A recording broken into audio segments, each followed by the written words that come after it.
Alam ng mga nag-ensayo ng espada na ang 10,000 espada sa isang ang pinaka-nakakapanghina ng loob na teknik. Kapag may bihasang tao na gumamit ng teknik na ito, maaaring tawagin ang lahat ng mga lumilipad na espada sa loob ng daang milya. Ngunit ang halaga ng isang karaniwang lumilipad na espada ay sapat na upang magdala ng malaking utang sa mga mababang antas na mandirigma.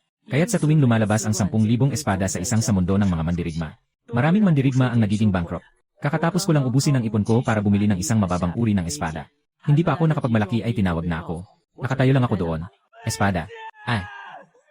Ang espada ko. Ang espada ko ay hindi ang unang espada. At hindi rin ito ang huling espada. Mabilis na may isang mamamayan ang nakapansin ng kakaiba. Maraming mga espada ng isang immortal. Lahat ay nagtataas ng ulo at tinitingnan ang langit. Hindi mapigilan ang ingay ng mga lumilipad na espada. Maliit ang aking mata, nakita ko ang mga pamilyar na silweta kanina sa may-ari ng tindahan na nag-aalok sa akin ng presyo. 1,000,000, 1,300,000, 550,000, 300,000, pinakamura ay 300,000, isang mid-tier na espiritu na bato. Ang pinakamabilis na lumipad. Lahat ay hindi ka pinapansin. Ngunit ikaw ang pinakamasigasi. Malinaw at malawak na tinig, na umaabot sa malayo sa kalangitan. Lahat ng espada ay nagbabalik sa pinagmulan. Ngayon ko lang naisip kung ano ang nangyari. Sumpa ng mga espada. Hindi ka nagdadala ng espada sa labas. Pero may puso ka pang gumamit ng 10 espada na nagbabalik sa pinagmulan. Kung ayaw mong magdala, ayos lang. Bakit mo pa ako pinapagsalitaan tungkol sa anak ko? Isipin mo lang ang mga araw at gabi sa likod ng espada. At ang masamang utang na 30,000 espiritu ng bato. Naging pula ang mga mata ko. Sa ilalim ng pusong puno ng galit at lungkot. Hindi na kayang panatilihin ang dignidad. Gumamit ng mabilis na galaw at nagmamadaling humabol. Sumpa ko mula nang mag-ensayo sa pagiging Diyos. Hindi ko pa kailanman na ipabilis ang aking galaw ng ganito. Ang aking tunay na enerhiya ay nag-aapoy ng labis. Ngunit hindi ito maihahambing sa sakit ng pagkawala ng aking espada. Nawasak na ako, talagang nawasak na ako. Pagiging Diyos, pagiging Diyos. Ito ay isang martilyong Diyos. Para kumita, maraming trabaho ang pinasukan. Nagtipid ng 8 taon. Isang araw, naubos lahat. Sapat lang ito para bumili ng isang pangkaraniwang depektibong produkto. Wawasakin na ito. Ayaw ko nang ayusin ang basurang ito. Sundan mo, kung kaya mong talunin, talunin mo. Kung hindi mo kayang talunin, muling subukan. Wala namang naiwang espada. Bumalik sa Tianyuan Demon Cave, tiyak na kamatayan din yon. Mas mabuti pang makipaglaban sa espadang Diyos hanggang sa magkapira-piraso. Ngunit ang tunog ay tila malapit. Ngunit habang tumatakbo, lumalayo. Nagtakbo ako ng matagal. Bago ko nakita ang ilang mga anino. Nabasag, lahat nabasag. Maingat akong naglakad sa mga piraso ng espada sa lupa. Takot na matukso ang aking talampakan. 1,000,000, 1.3,550,000, 300,000. Muling lumitaw ang mga aninan. Kabilang dito ang pinakamura na pinakapantay ang pagkabasag. Pinisil ko ang espada. Sinubukan kong gisingin ang ugnayan. Zihan.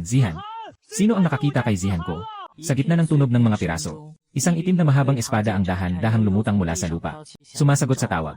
Sa oras na ito, bawat hakbang ay may kasamang pagdudugo. Nang lumipad ito sa aking kamay. Sa wakas, hindi na ito nakayanan at naghiwa-hiwalay sa 8 piraso. Ang liwanag sa talim ng espada ay tuluyang nawala. Ang huling katahimikan sa aking kaluluwa ay nag-anunsyo ng hatol na kamatayan. Ang puso kong nakabitin ay sa wakas namatay. Tuminala ako na may mga pulang mata, upang hanapin ang tunay na salarin. Sa pinakamasikip na sentro ng mga espada, nakita ko ang isang figura na nakaputi at lumilipad.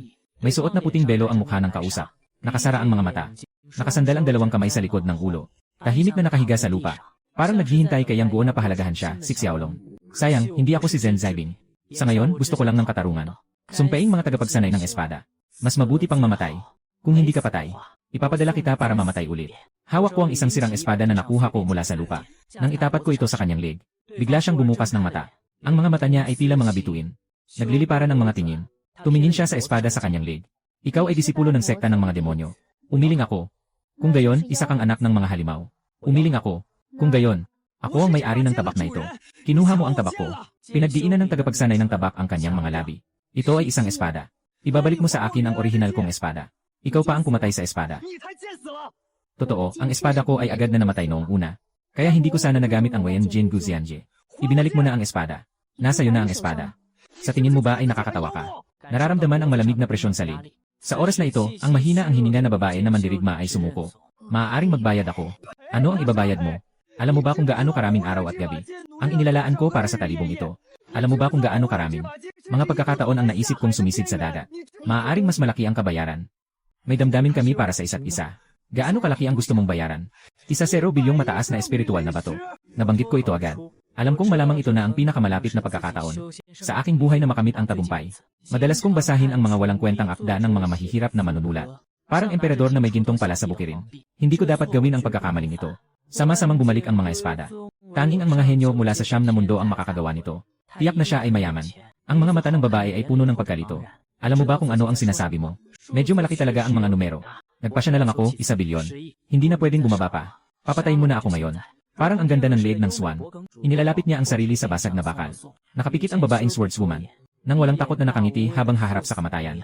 Aking napansin na bahagyang binawasan ko ang lakas. Sabi mo, magkano ang maibabayad? 1 milyon na mataas na uri ng espiritual na bato. Bumukas muli ang mga mata ng kausap. Tinitigan ako ng seryoso. Hindi na ito pwedeng dagdagan. Agad kong itinapon ang pira-pirasong bakal sa malayo. Nagsabi ng dial at iniunat ang kamay na saan ang pera. Nabawasan at si Changsu ay masakit na pumikit. Nasa loob ng aking imbakan na singsing ang mga bagay. Bumaba ako upang hanapin ito. Ngunit naharang ako agad. Ayokong makuha ng iba ang aking singsing at magamit ito. Hindi ito mabubuksan ng walang aking tunay na enerhiya. Nagmumukha akong naguguluhan at ikaw, nasaan ang iyong tunay na enerhiya? Si Changsu ay hindi kumikilos. Hindi ba't kahit sino ay makakakita nito? Hindi na ako makagalaw ngayon. Kaya, dalhin mo na ako. Medyo natatakot siya na mas marami pang mga nagpapautang ang darating. Walang paligoy-ligoy, kinuha ko siya. Inakyat ko ang babae na mandirigma sa aking likod. Siguradong hindi lang ako ang biktima. Pero ngayon, siya ay akin. Walang sinuman ang pwedeng humawak sa kanya. Ganyan ka na lang ba tatakbo? Tanong ng babaeng mandirigma sa likod. Hindi ba't medyo primitibo? Sana gumamit ka ng kaunting mahika. Halimbawa, lumipad gamit ang espada. Nakangiti ako, pwede rin ang lumipad gamit ang espada. Tumango ang babaeng mandirigma. Patay na ang espada ko. Ikaw ba ang pinili, idol? Ang babaeng swordswoman ay binawi ang isang paksa. At niyakap ang ulo niya. Kanino ka nakipaglaban kanina? Sa isang kalaban na kayang makipagsabayan sa 10,000 swords returning to the set. Malamang hindi basta-basta. Tungkol dito, biglang napangiti si Changsu na nakatago sa likod niya. Nakasalubong ang mga demonyo mula sa labas ng mundo. Ginawa ang lahat ng makakaya. Sa swerte, nagtagumpay ako at nagulat. Nakatagilid sa puso. Hindi ito kapangyarihan. Nagulat si Changsu. Hindi nga. May dala akong balita tungkol sa isang babae. Hindi nagtagal, kumalat na sa buong bundok ang balita. Ang mga pamilyar na nakatatandang kapatid ay nagtipon-tipon sa pintuan ng maliit na bakuran. Nakangiti at nanonood ng palabas. Akyan, kailan ka ba inom ng alak sa kasal mo? Tama, matanda ka na rin, hindi na bata. Hindi mo naman magawang maging isang diyosa. Mas mabuti pang maghanap ka na ng asawa. At magkaanak ng ilang malalaking bata. Huwag mong hintayin na tumingin ka pabalik at umiyak sa walang laman na itlog. Hindi ligtas ang mundong ito. Nagmumukha akong masungit habang sinasara ang kahoy na pinto. Paglingon ko, nakita ko siyang nakahiga sa rocking chair. Nakatingin siya sa akin na may nakabukas na mga mata. Anong tinitingnan mo, nagbayad na ako. Umupo ako sa tabi niya gamit ang maliit na upuan. Inabot ko ang kanyang kamay para tanggalin ang kanyang singsing. Hawakan mo ito para hindi ka makatakbo. Sang-ayon siya at tumango. Tumingin siya sa kanyang tiyan. At sinuo, nasaan? Kinuha niya ito at sabay na kinamo. Mukhang ang pangunahing layunin ay makamot, di ba? Nagroll ako ng mata. Binigyan ko siya ng magandang leksyon. Kaya't mukhang masaya siya. Parang pusa na nasarapan sa paghaplos. Ayos, nasiyahan siya. Nasa kamay ko na ang singsing. Sinubukan kong suriin gamit ang espiritu. Tama nga ang sinabi niya. Talagang hindi mabuksan. Kailan ka makakabawi ng espiritu? Puno ang iniisip ko tungkol sa 1 milyong mataas na kalidad na espiritu na bato. Kapag may pera na ako, diretsyo na akong magpapalit ng baril. Nakangiti siya habang nakaupo sa rocking chair. Parang walang pakialam. Di ko alam. Baka bukas. Baka ilang daang taon pa. Biglang naging madilim ang mukha ko. Nakita mo na ang nakaraang eksena. Malakas ang kalaban. Nawala ang buhay niya. Nawala ko ang lahat ng aking kakayahan. Parang walang masama. Kung matutulungan mo akong makahanap ng bagay na makakapagpagaling sa sugat ko, baka makabayad na ako agad sa'yo. Sabihin mo kung anong klaseng bagay yon. Dugo ng phoenix at jade na sanga. Langit na yelo at buto. Bunga ng espiritu, siyam na pagbalik ng kaluluwa. Yenen, sapat na ito sa ngayon. Wala akong narinig sa mga ito. Hindi pwedeng magpakita ng kahinaan. Nakatayo na may seryosong mukha. Biglang naisip na may kailangan gawin. Lalabas muna ako, anong ginagawa mo? Huwag masyadong mag-inquire tungkol sa utang. Pagkatapos, pupunta na ako kay Ma, ang senior na nag-aalaga ng Garden of Spirit Herbs. Siya lang ang pinakamarunong tungkol sa mga mahahalagang halaman at kayamanan ng ating sekta. Nang makita ko si Ma, nasa gitna siya ng pag-aalaga sa mga dahon ng spirit herbs. Sumigaw ako, Ma, maaari kitang tanungin tungkol sa isang bagay. Tumingin pabalik ang ate sa akin ng masama. Sabi niya narinig niya na, Feng Sukyongzi, Tiansuan Bingsui, Lingyuan Go, Jusuan Huan Honkao. Sabi niya ulit. Biglang tumayo. Lin, sino ba ang niloloko mo? Yung tatlo sa unahan, di ko narinig. Pero yung Jusuan Huan Honkao, medyo alam ko. Ang bagay na ito ay nasa kalayuan sa Zongshan Shenzhou. 100 taon lang lalabas ang isang piraso. May nag-alok ng 1 bilyong yaman, mahirap pa nga makakuha ng isang piraso. Ano ang kaugnayan nito sa atin? 1 bilyon, ang ulo ko ay nag-ingay. Gusto kong kumita ng 100,000 mula sa kanya. Pero siya, nauna nang nag-isip na saktan ako ng 1 bilyong yaman at mga kayamanang pangkalikasan. Galit na galit, bumalik ako sa maliit naming hardin. Nakatayo sa itaas at titig na titig sa kanya, sinungaling. Binuksan niya ang kanyang mga mata. Na may nakakalitong mukha. Anong sinungaling? May utang ka sa akin na 1 milyon. Pero gusto mong kunin sa akin ang 100 milyon. Siya rin ay nagulat, ano? 100 milyon. Ano ang gagawin natin? Dapat ikaw ang magtanong niyan. Hindi ko na maibabalik ang aking kapangyarihan. Mukha siyang malungkot. Kung ganoon, mas mabuti pang mamatay ka na. Diretso kong inilabas ang kutsilyo. Bigla siyang umupo. Umikot ang kanyang mga mata. May naisip akong ideya. Pwede bang magbayad ng utang sa ibang paraan? Nagsalita ako ng walang emosyon habang umiikot sa kutsilyo. Matuturuan kita ng mas magandang paraan para makabayad, okay ba? Kislap ng kanyang mga mata. Parang mga bituin. May nangyari sa puso ko. Ang mga teknik na ituturo ng ganitong antas ng espada ay tiyak na hindi pangkaraniwan. Una mong turuan mo muna. Siya ay tahimik na umanga at nagtindig ng mukha. Alam mo ba kung ano ang kapalit ng Shen Xingshu Art of Divine Movement? Pagpapaliit ng lupa. Sabi ko ng walang pag-isip. Ito ang ituturo ko sa'yo. Una niyang tinuruan ako na mag-focus at mag-meditate. Itutok ang target. Sinunod ko ang mga hakbang. Madali ko itong nagawa. Ngunit sa ikalawang hakbang, kailangan kong maunawaan ang special node. Nabigla ako. Ano ang special node? Nakatitig siya ng matagal. Bukas sara ang bibig. Sa huli, masakit na pinikit ang mga mata at nag-alinlangan. Hindi niya talaga ako masagot. Para sa kanya, tulad ng isa panandang pandagdag isa katumbas equals 2, isang paunahing kaalaman. Wala akong ideya. Yung 1,000,000, nakatitig ako sa kanya ng masama. Bigla siyang humawak at tinulungan akong tumayo. Kaya ko pang magturo. Nagbago siya ng paraan ng pag-isip. Ipapakita ko sa kanya ang lihim ng paraan ng Diyos. Agad akong lumingon at kinuha ang isang pulgadang makapal na aklat mula sa silid. Tumingin siya sa aklat na mas malaki pa sa kanyang mukha. Nawala na sa sarili ang tao. Ito ay ang aklat ng sining ng mabilis na paggalaw. Ito ang dahilan kung bakit ganito kalaki ang sining ng mabilis na paggalaw sa inyong tahanan. Ay, ngayon ay nakita mo na. Ang batayang sining ay pinunan ng napakaraming mga nakatatandang tao. Iba't ibang uri ng katawan. Iba't ibang paraan ng pagsasanay sa espiritu. Mga teknik sa pagpapabuti. Mga dapat tandaan. Lahat ay nakasulat ng malinaw. Sobrang kapal. Hawak niya ang aklat ng mga lihim buong hapon. Pagbalik ko mula sa pagsasanay sa espada, bigla siyang nagniningning ang mga mata. Ay, may naisip akong ideya. Hintayin kong matapos ang 1,000 ulit ng pag-ehersisyo ng espada. Magpahinga at makatulog. Sarap na sarap sa tulog. Biglang yugyug ako ng isang tao. Anong tulog-tulog? Bumangon ka at mag-ehersisyo. Nagmamadali akong bumangon at nagbukas ng mata. Nakikita ko ang kanyang mga mata na nagniningning sa kasiyahan, ate. Magpraktis na lang tayo bukas, sobrang antok na ako. Paano ka natutulog sa edad mo? May pera ba para bumili ng espada? Natuto ka na ba ng mahika? Kumita ka na ba ng sapat na pera? Kailan ka magiging Diyos? Tama na, guro. Pinipigilan ko ang aking mga tainga at nag-ehersisyo. Ano ang dapat nating sanayin ngayon? Guro, labanan at magmartsa. Maliwanag ang kanyang mga mata. Ang teknik na ito ay bagay na bagay sa iyo. Siguradong matutunan mo ito. Ano ang labanan at magmartsa? Ito ay kung saan maaari mong panatilihin ang estado ng mabilis na paggalaw habang lumalaban. Habang ginagawa ang iba pang mga galaw. Habang tumatakbo at uminom ng tubig. Kahit na tumatakbo habang naglilipad ng espada. Napaatras ako. Biglang nagising ang galing ng skills na yon. Mula sa continuous casting, naging casting na lang. Ito ay isang epikong pagpapalakas. Pumasok sa Tenuan Demon Realm. Kung hindi ko sila kaya, tatakbo na lang ako. Basta mas mabilis akong tumakbo kaysa sa mga kasama ko. Mabubuhay ako.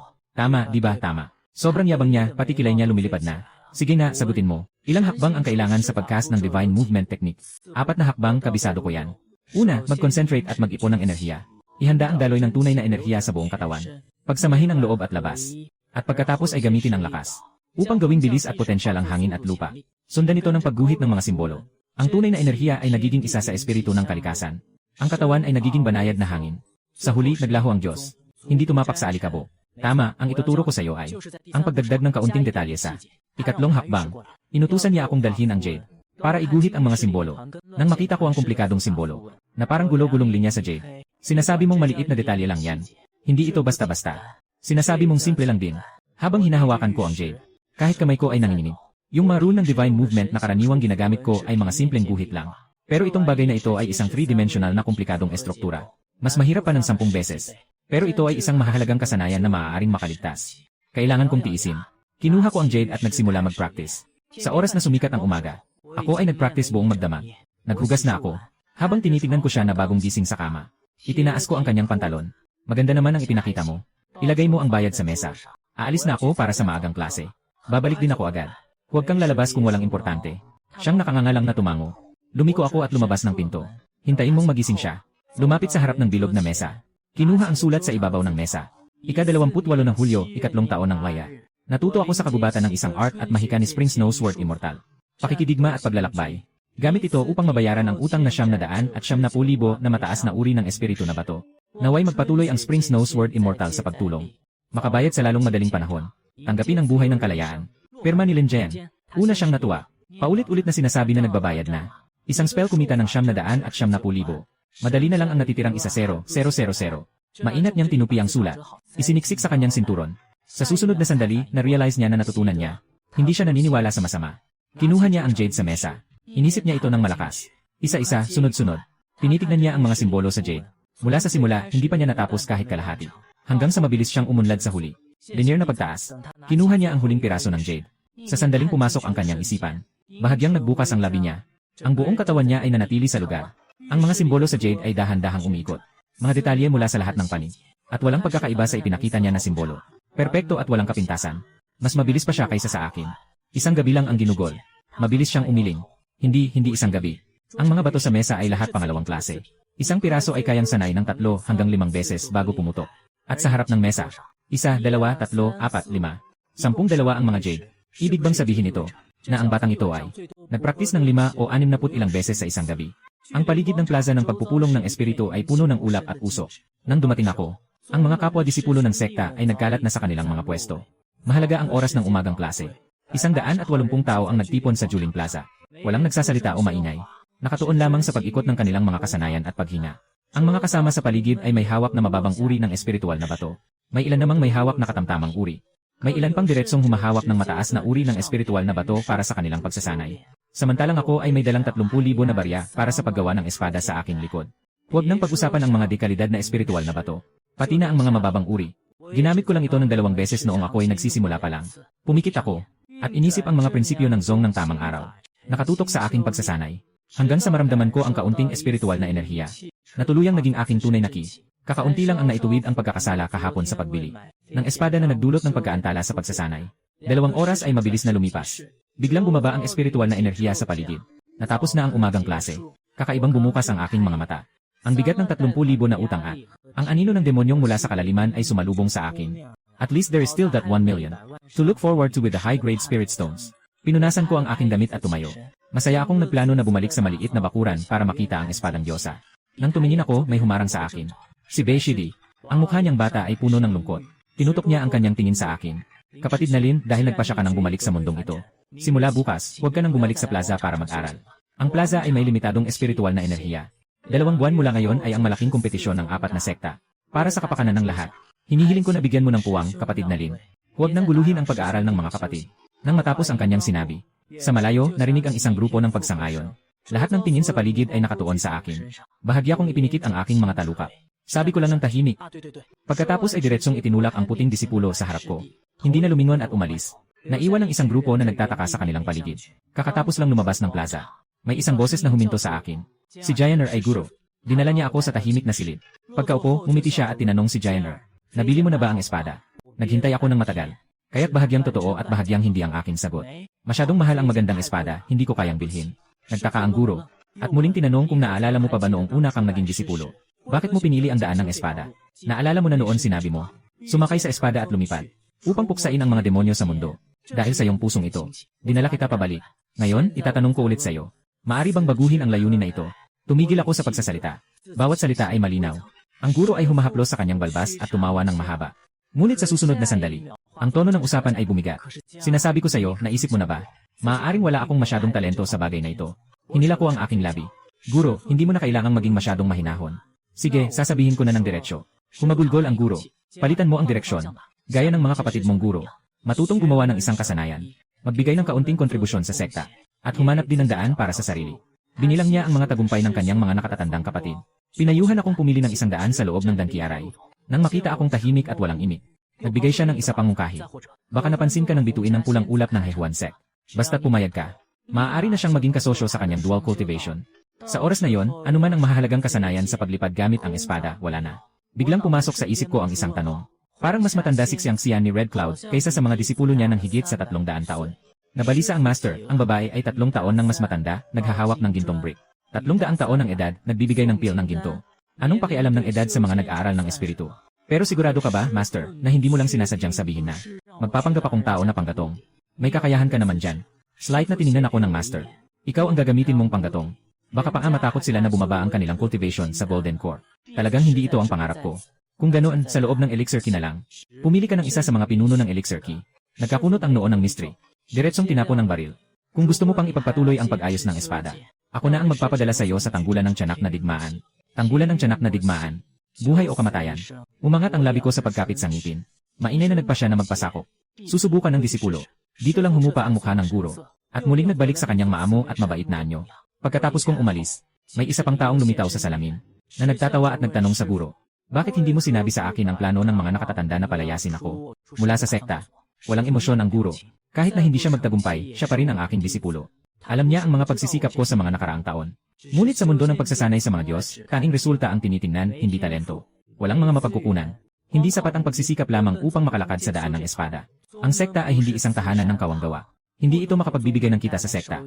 Kailangan na lang siyang iwan. Paalisin ang tao. Maestro nakaupo mag-isa sa tahimik na silid. Malungkot ang mga mata. Ganito ang takbo ng kapalaran. Kahit isang cultivator na may golden core, hindi makakabago nito. At ako na umalis sa tahimik na silid. Hindi ko talaga pinapansin ang mga pagsubok na ito. 8 taon ng pagsasanay saksiyan. Matagal ko nang natutunan na kung makakaraos ako ng isang araw, ayos na yon. Akala ko sa susunod na segundo, itatapon na ako sa demonyong sistema ng Tenyuan. Ngayon, kahit papaano, may pagpipilian pa. Puno ang isip ko ng pagnanais na bumalik sa maliit na bakuran para tingnan ang aking 1 milyon.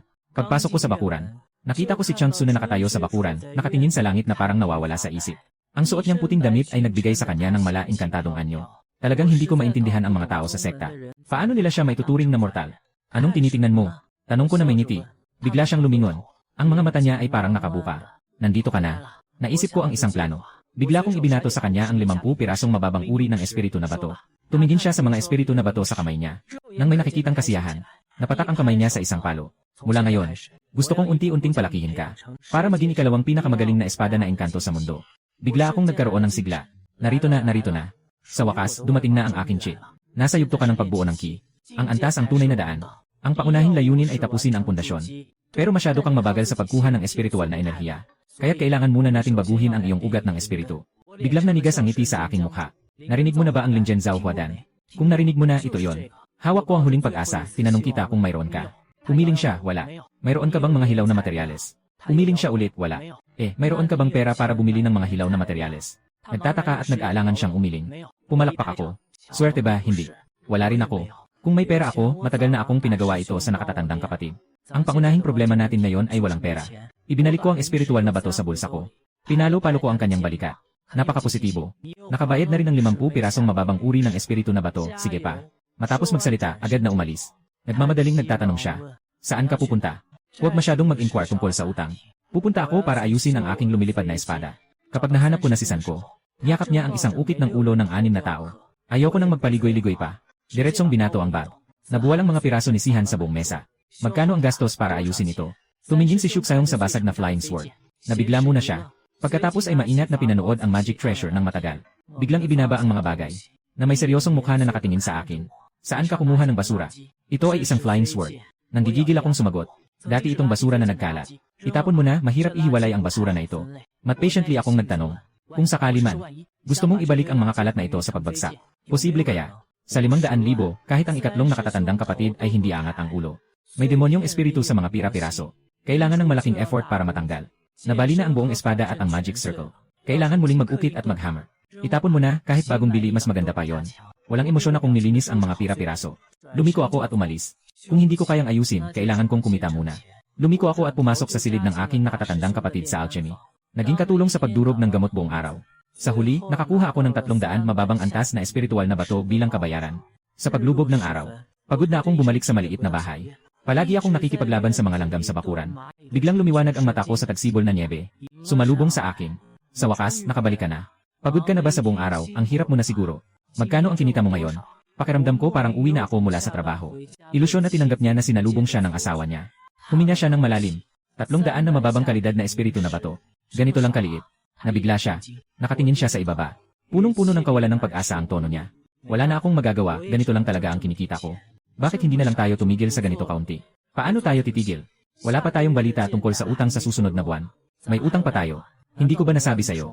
Para makabili ng sword na yon, nanghiram ako ng 39,000 para sa utang na 13,000. Kailangan itong bayaran sa loob ng 3 buwan. Sobrang mataas ang pressure. Tingnan mo siya, parang nalilito.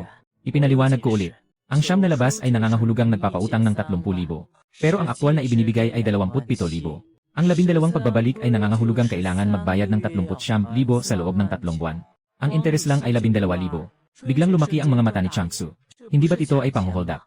Hindi na tayo magbabayad. Kung hindi magbabayad, isasama tayo sa blacklist. Bawal makipagkalakalan. Kukunin ang mga ari-arian. Ihihiwalay ako ng sekta sa aking guro. Kailangan ko pang bayaran ang gasto sa pagsasanay. Sa huli, kung hindi ko kayang bayaran, mahuhuli ako. Pupunta sa Tenyuan Demon Prison para magbayad ng utang. Ako ay nasa key refinement stage. Pupunta ako roon, siguradong mamamatay. Humihikbi ako at nagbuntong hininga. Sana hindi ko na lang binili yung espada. Nagising si Changsu mula sa kanyang kama sa gitna ng gabi. Pinagsampal niya ang sarili niya ng malakas. Sobrang dapat akong mamatay. Ang tagsibol na niebe ay hindi kailangang matulog. Ngunit pwede itong mag-enjoy sa pagtulog. Nagising siya at hindi na natulog muli. Dumikit sa bintana at gumawa ng maliit na butas. Sikaping tingnan ako habang nag-ensayo sa bakuran. Ako'y naglalakad-lakad sa maliit na bakuran na puno ng mga timba at upuan. Paulit-ulit na pinapabuti ang pagkakaugnay ng mga simbolo sa aking mga spell. Sa huli, kailangan kong mapababa ang bilis ng pagcast sa loob ng isang hininga. Ay may tunay na halaga sa laban. Itong kasanayang ito ay natutunan ko lang kahapon. Hindi ako puyat na nag-ensayo ng tuloy-tuloy. Talagang hindi ko kayang makahabol sa mga kasamahan kong may talento. Nakatitig siya sa loob ng bahay na parang tanga. Sa kanyang mga mata, ako ay isang karaniwang mag-aaral ng sining. Ngunit nagtagal ako ng isang araw. Pinagbuti niya ang teknik na ito. Sa loob ng 1 segundo, kaya niyang makalabas ng kamay. Patuloy pa rin ang pagbilis niya. Matagal na siyang nakatulog, nagising lang. Ako naman, tuloy-tuloy ang pagsasanay. Iniisip ko kung iniisip niya na hindi ako mapapagod. Pagkatapos ng trabaho, pumasok ako sa bahay. Nadakma ko siyang nakasandal sa bintana. Nakatayo sa posisyon ng paninilit. Hindi nakabawi ng isip. Naabala ba si Ginoong Changsu? Agad siyang tumayo ng tuwid. Nakapatong ang mga kamay sa baywang. Hindi ba't sinabi mong mahirap ang teknik na ito? Nagsasalita ng mahirap. Pero sa likod ay nag-ensayo ng mabilis. Nagsasaya ka ba sa akin? Dapat kang parusahan. Hindi ba't madali lang ito, nakatagilid ako? Nakahiga ako at nag-unat. Yung mga naunang spell, isang gabi lang ang kailangan. Itong isa, 2 araw na akong nag-aral pero hindi pa rin instant. Kailangan ko pang magpuyat ng ilang gabi. Naabala na ako sa pagtulog. Magpapaalam na ako. Maging komportable ka, Ginoong Changsu. Pagkatapos kong sabihin ito, upo na ako sa kama para magmeditasyon. Kakagaling ko lang sa pagsasanay, naubos ang aking tunay na enerhiya. Kailangan kong punan ito habang may kakulangan. Kung hindi, bababa ang aking limitasyon sa tunay na enerhiya. Mawawalan pa ako ng oras para sa pagsasanay ng aray ng espiritu kinabukasan. Matagal ko nang natutunan ang sining ng paghinga sa pagitan ng panaginip at gising. Hindi nagtagal ay nakatulog na ako ng mahimbing. Kinabukasan ng maaga. Naghugas ako ng mukha gamit ang malamig na tubig. Habang nakaharap sa hangin mula sa bundok, naglakad ako papuntang puok ng pagsasama-sama. Nakita ako ng mga kamag-anak ko sa daan. Lahat sila ay nagkukwentuhan ng tahimik. Binibiro nila ako na kahit 8 taon na akong nagsimula, hindi pa rin ako nakakaakyat sa antas ng pagpapalakas ng enerhiya. Nauupo sa mga resources. Nagdudulot ng pasanin sa mga kapwa. May mga tao pang nagbabanta na ihiwalay ako ng buong sekta. Isang matipuno na tagapagsanay. Sadyang humarang ang junior sa aking harapan. Malinaw na nais niyang bigyan ako ng aral.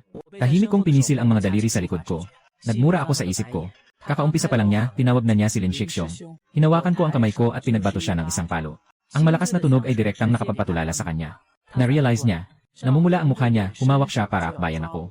Pero yung bilis niya, sa harap ng bagong sanay kong teknik sa paggalaw, hindi man lang niya maabot ang suot kong damit. Biglang nag-iba ang aking anyo. Muling pinagsasapak mula sa likod. Sa magkabilang panig, nagkaroon ng simetrya. Matibay ang balat ng katawan niya. Sakit na ang kamay ko. Inirap ko ang kamay ko. Sa ilalim ng paa ko. Diretsong lumipad palabas.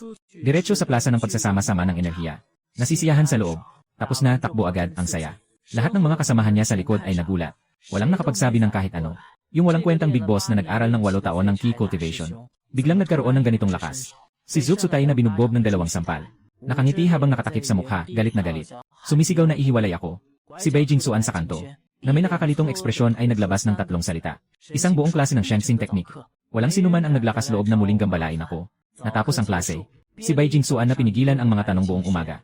Ay magalang na nagtatanong sa kanyang guro, si Tianyan Zenren. Taoist na disipulo, gusto kong magtanong. May mga cultivator ba na nasa key refining stage na pwedeng gumamit ng mabilis na paraan ng paggalaw sa laban? Sa labanan.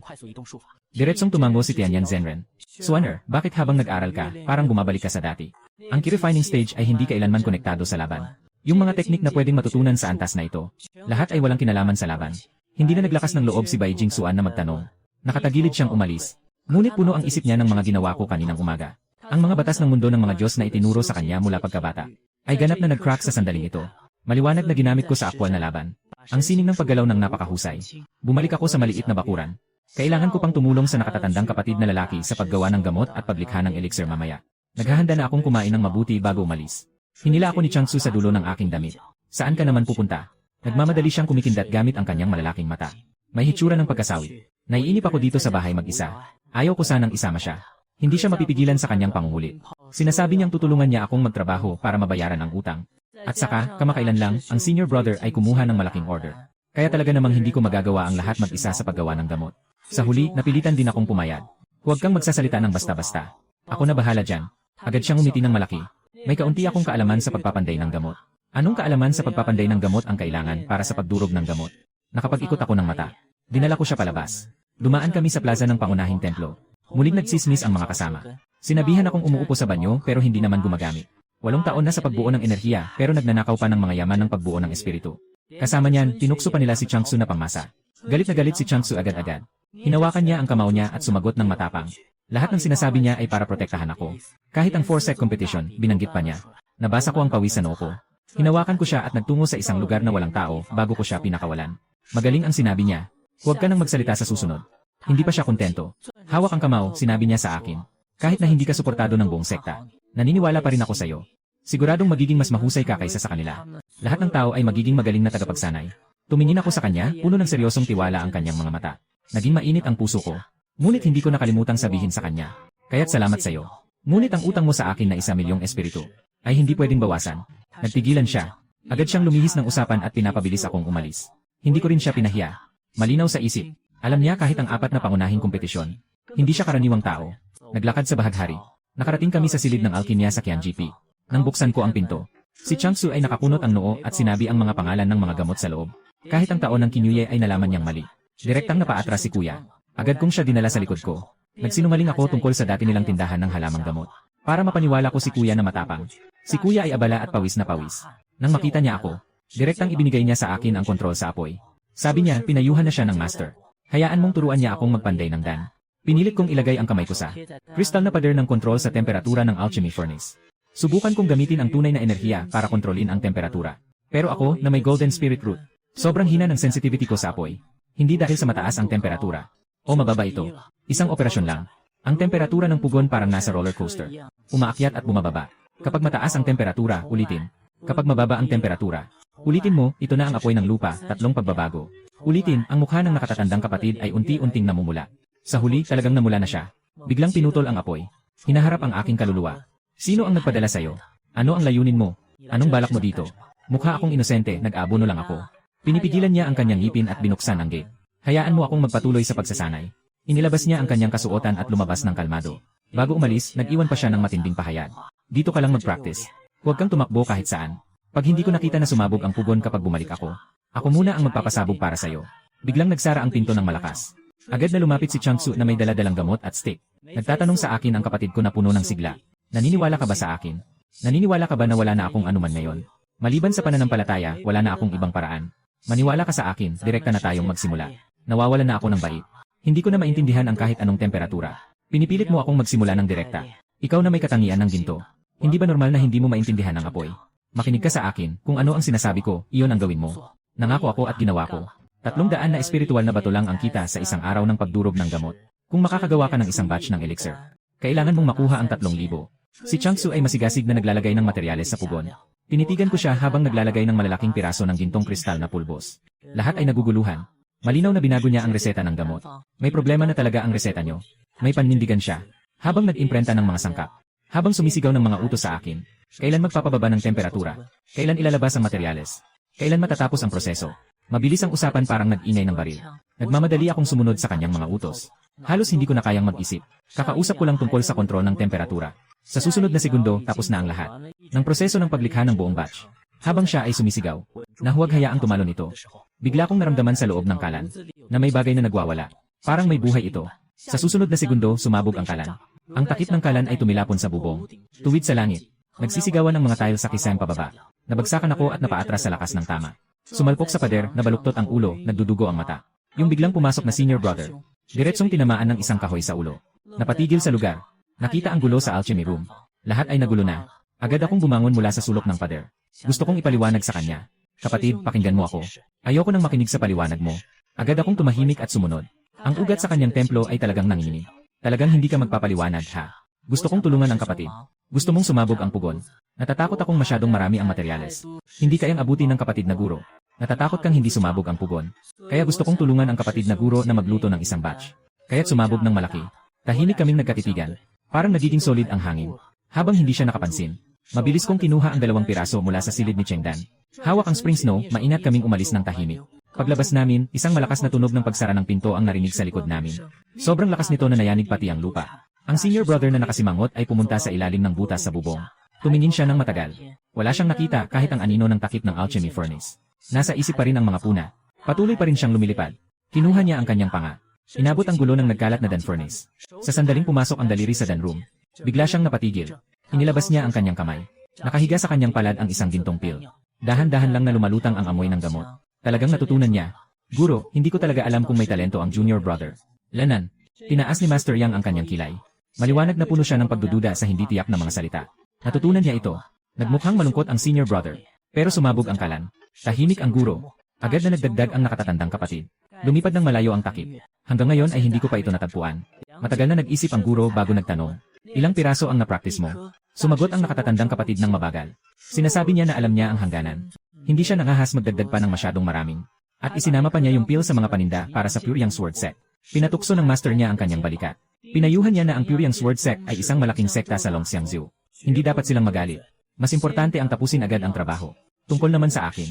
Tanging ang saloobin ng ikalawang junior sister at ikaapat na junior brother ang maaasahan ko. At sa mga sandaling ito, nasa daan ako pauwi sa maliit na courtyard. Isipin ko pa lang na pinasabog ko ang alchemical furnace ng senior brother. Puno ako ng pagsisisi. Habang naglalakad, parang may nakabara sa dibdib ko. Kumuha ako ng isang bagay mula sa aking bulsa. Hinawakan ko ang dalawang bilog na pil. Yung mga nasa panahon ng pagsabog ng pugon. Mabilis ang kamay ko na nakakuha ng tapos na produkto mula sa silid ng paggawa ng pil. Habang nakatingin sa palad ko na may gintong ningning ng 5 elemento na espiritu pil. Biglang natuwa ako ng sobra, Diyos ko. Talagang marunong na akong magluto ng pil. Agad akong nagpasya na bumalik sa silid ng pil para dalhan si kuya ng isa. Para kahit papaano, maibalik ang impresyon niya. Kung hindi, ilalabas niya ang tungkol sa pagsabog ng pabrika. Baka diretso akong mapunta sa tiyan ng demonyo. Ay, sandali. Hinawakan ako ni Chansu ng mahigpit. Yung pinaghirapan nating sanayin. Ipapasa mo pa rin ba? Kung ayaw mo na magtrabaho sa hinaharap. Tiningnan ko siya ng bahagya. Hayaan na lang siyang maghintay sa akin dito. Gamit ang mabilis na galaw, tumakbo ako pabalik sa silid ng alchemy. Ngunit hindi nagtagal. Bumalik ako na may lungkot sa mukha. Anong nangyari? Anong nangyari? Si Chansu ay mukhang nasisiyahan sa palabas. Hindi na ako nakita ng nakatatandang kapatid. Mukha akong lugmok. Sa labas pa lang, may malaking karatula na sa pinto ng daanan ng Danfang. Nakasulat sa maliwanag na dilaw. Bawal pumasok ang espiritu at aso. Nawala ang aking God of Wealth. Huwag mag-alala, huwag umiyak. Hinahaplos ni Chansu ang likod ko para pakalmahin ako. Subukan muna nating uminom ng gamot. Tama ang gamot. Bigla akong nagbalik sa katinuan. Kinuha ko ang 2 espiritual na elixir. Lahat ito para sa inyo. Paano ako kakain ng gamot? Humanap ng lugar na walang tao. Si Chansu ay nakangiti, na parang pinipigilan ang tawanan. Agad akong naghanap ng ligtas na sulok sa bundok na walang tao. May seryosong mukha na nilunok ang elixir. Nang pumasok ang elixir, naging isang malakas at purong enerhiya, na parang isang agos na binubuo ng napakaraming maliliit na espada, na nagwawala sa loob ng aking katawan, na parang nababaliw sa pagbabago ng aking katawan. Ang matutulis na gintong pakpak ay halos punitin ang aking buong pagkatao. Ang katawan at kaluluwa ay tila sadyang piniga at muling binuo. Sobrang sakit na tanging makakakurba na lang ako sa bato at humihingal ng malamig na hangin. Ngunit pagkatapos ng matinding sakit, ay nagkaroon ng napakalaking pagbabago. Ang metallic na espiritu sa hangin, at ang tunay na enerhiya sa aking katawan. Hindi ko pa naranasan ang ganitong kalinaw ng kaalaman. Parang ang ulap na nagtagal ng kalahating buhay ay sa wakas ay nawala na. Aking naisip na pinipiga ang aking daliri tulad ng espada. Agad na nagtipon ang tunay na enerhiya sa dulo ng aking daliri. Isang daluyong ng espada. Biglang sumabog palabas. Ang malaking bato sa harapan ko ay nahati. Isang napakalalim na bitak. Ang mga bitak ay umabot sa malayo sa ibabaw ng bato. Tumingin ako sa aking mga daliri. Lahat ay naguguluhan. Ganito ba ang mundo sa mata ng henyo? Kahit takot ako, naglakas loob akong mangarap. Si Chansu ay tahimik na nagbuhos ng malamig na tubig. Nahuhulaan kong sa susunod na araw, mabubugbog ka. Nawawalan ako ng ulira. Isang araw lang ha. Itinaas ni Chansu ang kanyang mga kamay. Binago ko lang ang proporsyon at paraan ng gamot. Hindi mo ba naiisip na ang kaunting material na ito ay makakapagbago ng iyong espiritual na ugat? At kapag bumalik ka, kailangan mo pang makaranas ng sakit muli. Katulad ng kanina, bigla akong nanghina. Ang henyo ng isang araw ay kailangang tiisin ang 2 sakit. Hinawakan ko ang lalamunan ko at gusto kong iluwa ang gamot. Hindi ko na mailuwa. Ngumingiti si Chansu habang nakayuko at nakikiliti ako. Kain na nga. Bakit hindi mo subukan ang buhay ng isang genius? Subukan kong tumindig ng bigla. May matatag na tingin. Kahit ang sakit, kinaya ko. Hindi pwedeng walang dahilan. Muling nagtanong si Chansu. Naghirap ka sa sekta. Ngayon bigla kang umangat sa taas. Balak mo bang makakuha ng suntok? Isang sigaw mula sa wuhu. Mabilis na tumakbo sa maliit na daan sa bundok. Ang nakatatandang kapatid ay may malaking puso. Ngunit mas mabilis magbigay ng pera ang mga nakatatandang kapatid sa katawan. Sila ay mga kasamang pang-ensayo na kayang kumilos at lumaban. Samantalang ako, handang gawin ang lahat para sa pera. Noon, hindi ko kayang tiisin ang suntok. Kailangan kong humiga ng kalahating buwan para kumita. Ngayon, iba na. Dahil sa gamot, ang lakas ng aking katawan ay umabot sa ruro. Doble ang aking kakayahang tiisin ang suntok. Basta kumita, makakabili na ng materyales. Para tulungan akong magbuhos ng elixir. Panatilihin ang estado ng henyo. Magiging perpetual motion na ito. Sa susunod na segundo, nandoon na ako sa bodega ng apoy sa lupa. Dito ang perpektong lugar para sa pagsasanay ng mga body cultivators. Tumingin sa mga nagtipon-tipong malalaking tao. Ako'y nakatayo ng tuwid. Diretso akong nagsasalita. Huwag mo akong kaawaan dahil ako'y isang maramdaming bulaklak. Sama-sama kayong lumaban. Kulang na naman ng pera si Junior Monitor. Si senior brotherly na gwapo at matipuno ay lumapit na may nakapikit na kamao. Nakangiti na puno ng kasiyahan. Huwag kang mag-alala, Junior Monitor. Mamahalin ka namin ng buong puso. Kakatapos lang naming pag-aralan ang tungkol sa pagbabasag ng buto. Kailangan mong tiisin, ha? Huwag kang mag-alala, kami. Sa huli, maririnig mo ang huling 3 salita. Lahat ng pag-aalala ko ay nawala. Hinila ko ang aking kasuotan. Hinawakan ko ang kanilang mga daliri, lumapit kayo. Ang unang lalabas ay si kapatid na si Song na nasa parehong antas ng ki. Sa mga nakaraang laban, palaging nalalampasan ng mga body cultivator ang mga sword cultivator. Hindi ako makakatagal ng ilang round bago matalo. Ngunit iba ang araw na ito. Parang isang madulas na isda na dumudulas sa kanyang mga kamay. Pinilit niyang mahawakan ng paulit-ulit. Hindi man lang niya naabot ang suot kong damit. Sa huli, naubusan na siya ng lakas. Diretso na siyang bumitaw. Humihingal habang sinasabi, "Tama na, ayoko na, ayoko na." Sobrang pagod na ako. Nagmumukhang nagtatanong sa sarili. Naramdaman na tamad sa pagsasanay. Sumisigaw na gustong mag-ensayo pa. Lumiko at tumalon mula sa plataporma ng butas. Nakaikot sa mga bato habang bumabagsak pababa ng bundok. Ito ang simpleng paraan ng pagsasanay ng mga body cultivators. Bago ko pa maisip ito, ang nakapila sa likod na si Li Shixiong sa yugto ng foundation. Isang kamao na kasing laki ng bag ng buhangin ay tumama na sa akin. Biglang bumaligtad ang katawan ko. Isang kamay na sumuporta sa lupa at mabilis na bumangon. Ang galaw ay napaka-smooth na kahit ako ay hindi makapaniwala. Kahit na ito ay isang body cultivator sa foundation establishment stage. Ang kamao ay tumama sa akin. Sa tulong ng aking malakas na katawan at ang mga naituro sa akin, ng aking senior na body cultivator tungkol sa Earth Spirit Spell, hindi ito makakagawa ng nakamamatay na pinsala. Pinilit kong tiisin hanggang sa maubos ang lakas niya. May pasa siya sa mukha, pero itinataas pa rin ang isang daliri para sa susunod. Tumingin sa akin si Li Shixiong, na may mukha ng pagdududa sa buhay.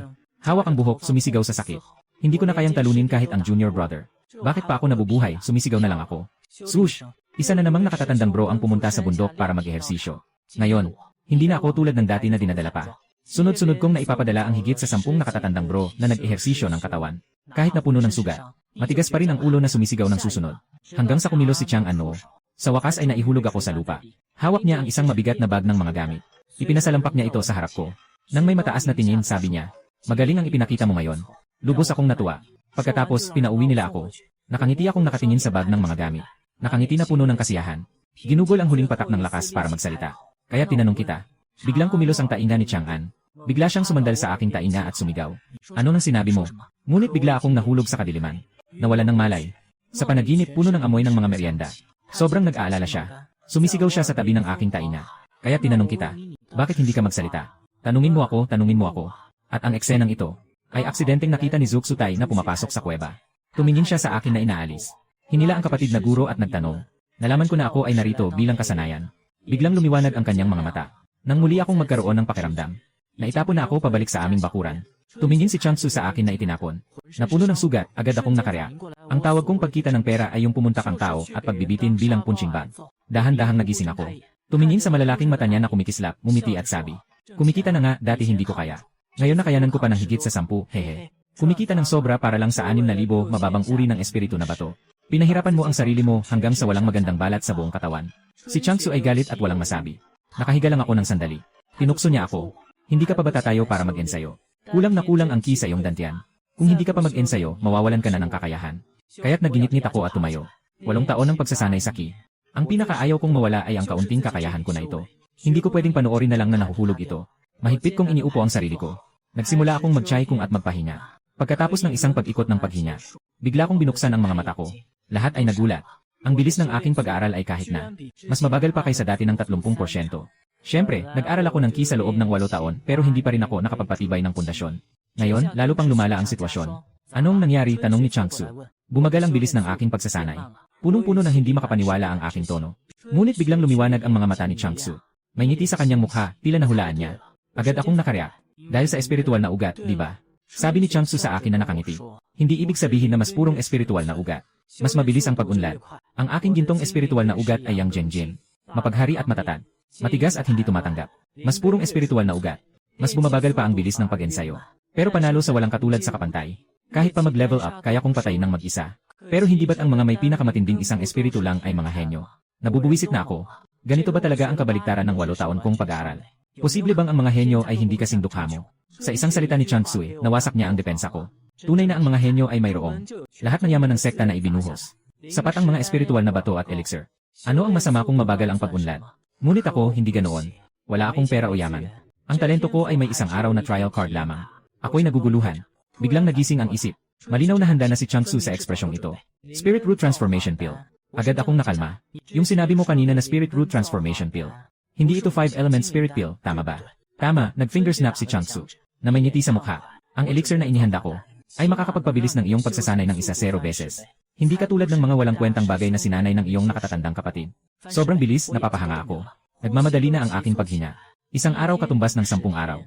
1 taon katumbas ng 10 taon. Talagang mabilis ang pag-angat nito. Sabi ko sa iyo magtayo ng pundasyon. Iyon ang ibig kong sabihin. Ngayon, isusulat ko na ang reseta para sa iyo.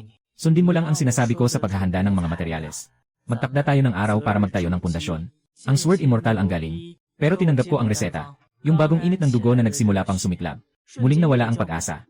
Isang material lang ng pill ay kailangan ng 500 mababang uri ng espiritu na bato. Yung kinita kong 6,000 espiritu na bato ngayon. Sapat lang para makabili ng 12 na piraso. Sapat lang para magamit ko sa 12 araw. Anong magagawa ko sa 12 araw? Ang pagtuturo sa pagiging isang espiritu ay isang matyagang proseso. Kung walang pera, walang pakialam sa pagiging isang espiritu. Ang tagsibol na niebe ay diretsyo nang nagsimula. Dumi ko siya, hindi na ako kasali. Upo lang ako sa pwesto ko. Biglang nagalit ang mata ko. Kung kailangan, maghihintay na lang ako hanggang gumaling ang sugat. Para hanapin yung mga nagbubutas ng gold coins. May hawak pa akong isang gintong espiritu na pill. Sa tulong nito, tiyak nakikita ako ng malaki. Nasa huli na ako ng pagsasanay sa ki. Malapit na akong makabuo ng pundasyon. Kapag nakabuo na, mas marami pang pagkakataon para kumita. Nakapagpasya na ako. Diretso akong umupo ng nakaluhod. Muli akong magmeditasyon. Walang koneksyon, walang pera. Ang tanging maibigay ko ay ang pagsisikap. Bawat segundo ay mahalaga. Ang oras ay tahimik na lumilipas habang nagmumuni-muni. Sa wakas, pinuno ko muli ang aking walang laman na dantyan. At dahan-dahan kong binuksan ang aking mga mata. Ang aking nakita ay isang magandang mukha. Ano ang sinasabi mo tungkol sa lihim ng pisikal na pagsasanay? Ano ang tinutukoy na ito ng espiritu ng lupa? Shit, sa ilalim ng aking swerte. Isang manipis na patong ng fascia ang lumitaw sa aking balat. Sa sandaling lumitaw ang liwanag ng ginto. Ako'y ngumiti ng may sakit. Pinipigilan ang matinding kirot sa aking katawan. Sa isip ko'y nagmumura. Sobrang sakit talaga. Agad na nakita ni Changsu ang paraan. Ito ay isang lihim na teknika para sa katangian ng lupa. Mukhang magagamit din ito para sa pagpapalakas ng katawan. Ganito nila ginagamit ang kanilang pagsasanay sa katawan. Ipinaliwanag ko sa kanya. Ang pagsasanay sa katawan ay lalong lumalakas sa pamamagitan ng teknik na ito. Ngunit gamit ang enerhiya ng metal upang paandarin ang espiritu ng lupa. Hindi lamang ako tinamaan, kundi ang sarili kong enerhiya ay bumabalik at tumatama sa akin. Nakatutok sa isang sitwasyon ng pag-atake mula sa lahat ng panig. Mali ito. Nakatitig si Changsu. Palitan natin ang ating pananaw. Sa halip na mag-aksaya ng lakas sa sarili, mas mabuting gamitin ito laban sa iba. Agad niyang naisip ang bagong ruta ng enerhiya. Dumiretso siya sa loob at kumuha ng isang piraso ng jade. Hayaan mong magpraktis ako. Kinuha ko ang jade at tumingin. Ang bagong ruta ay hindi lamang naging doble ang komplikasyon. Nagdagdag pa ng isang external circulation. Sa simpleng pagtingin pa lang, parang masakit na. Nagpraktis na ako. Siniko ako ni Changsu. Hindi mo ito makikita. Aray. Bigla akong umatras. Sugat pa rin ako. Maaari ka bang magkaroon ng kaunting awa? Sa anumang paraan, kailangan mo pa rin magpraktis. Bakit ka nagdadalawang isip dito? Sa mga nakaraang araw, alam na niya ang lahat tungkol sa akin. Palagi akong nagtiis at nagtiyaga. Sa pagitan ng pagtitiis at pagsasanay, na may matinding determinasyon. Gusto kong maging diyosa pero parang nababaliw na ako. Walang pakialam, sumugod ng todo. Kailangan ng 3 henerasyon ng mga diyosa para hindi mabigo. Tumahimik ka, ang ingay mo. Hawak ko ang jade at sinisiguradong tandaan ang ruta. Nang umusad ang tunay na enerhiya sa loob ng katawan. Sa sakit na kumakalat sa buong katawan, nag-rolling eyes ako sa kanya. At muling naggangalit na sumigaw ng sige pa. Paulit-ulit na nag-exercise ng enerhiya. Ang maliit na gintong tao sa aking balat ay unti-unting naging matatag mula sa isang kumpletong siklo. Ang nagniningning na liwanag ng ginto ay humubog sa aking balat. Sa unang pagkakataon, hindi ko naramdaman ang sakit ng pag-activate ng tunay na enerhiya. Itinaas ko ang kamay at tumingin sa likod ng aking kamay. May manipis na pelikulang ginto na sumisikat at humihigop ng liwanag. Lahat ay naguguluhan. Saktan mo ako. Si Changsu ay nag-rolling eyes. Ayoko ngang saktan. Parang ka nang isang cheap na tao sa oras na ito. Sino man ang tumama, siya ang malas. Kung ayaw, ayaw na. Kaya ko ring maramdaman ang puso na ito. Ang lakas ni Jinling. Hindi na nakatutok ang talas sa sarili. Sa halip, naging tunay na panangga ito. Ang pagtama sa akin ay parang pagtama sa sarili. Kahit ang pag-ubos ng tunay na ki ay malaki ang nabawas. Tuloy-tuloy ang lakas ng baterya. Ang tanging kahinaan ay kailangan ng oras para mag-umpisa. Ngunit problema ko ito. Hindi ito problema niya. Nakakuha ng bagong kasanayan. Agad ko itong idinagdag sa aking pang-araw-araw na pagsasanay. Nagsimula ang masakit ngunit masayang pagsasanay ng espada ng 1000 beses. Ang umaga sa plaza ng espiritu ay gaya ng dati. Lahat ay abala sa pagninilay at pagsasanay. Ako lang ang nahuhuli sa bilis ng pagsasanay. Walang natira sa akin. Sino bang may kasalanan, hindi pa natatapos ang buff ng gintong espiritu. Ito ang unang pagkakataon na napupuot ako sa sarili ko. Isang henyo na may pambihirang ugat ng espiritu. Hanggang sa tumunog ang kampana. Nang humina ang espiritu, hindi kayang buksan ng lahat ang kanilang mga mata. Kakalabas lang mula sa pagbabawal. Nakahatak ng aking atensyon si Zuxu na humarang sa aking harapan. Tumingin ako sa kanya, Lin Shixiong. Nagtataka ako. Hindi ba't sinabi niyang siya ang mangunguna sa pag-iwas sa akin? Bakit pagkatapos ng 2 araw, hindi na niya kaya? Lin Shixiong, gusto kong makipagpalitan ng opinyon sa'yo. Walang oras, lalayo na lang ako para makalayo. Mas masarap pa ang magtrabaho ng part-time para kumita ng Spirit Stones. Pwede akong magbayad. Huminto ang lakad ko. Biglang humarap. Maininga sa mata, magkano ang halaga? 1,000 na mababang uri ng Spirit Stones. Si Zuxu ay nagbitiw ng hininga at nagbigay ng presyo. Tiyak na hindi ko mapipigilan. Siyempre, sinang-ayunan ko agad saan tayo maglalaro. Dito mismo, sa harap ng mga kapwa ko miyembro. Si Zuxu ay nakasimangot. Tungkol sa laban na ito, mayroon akong isang hiling. Sasabihin ko lang. Tama ba, Daddy Boss?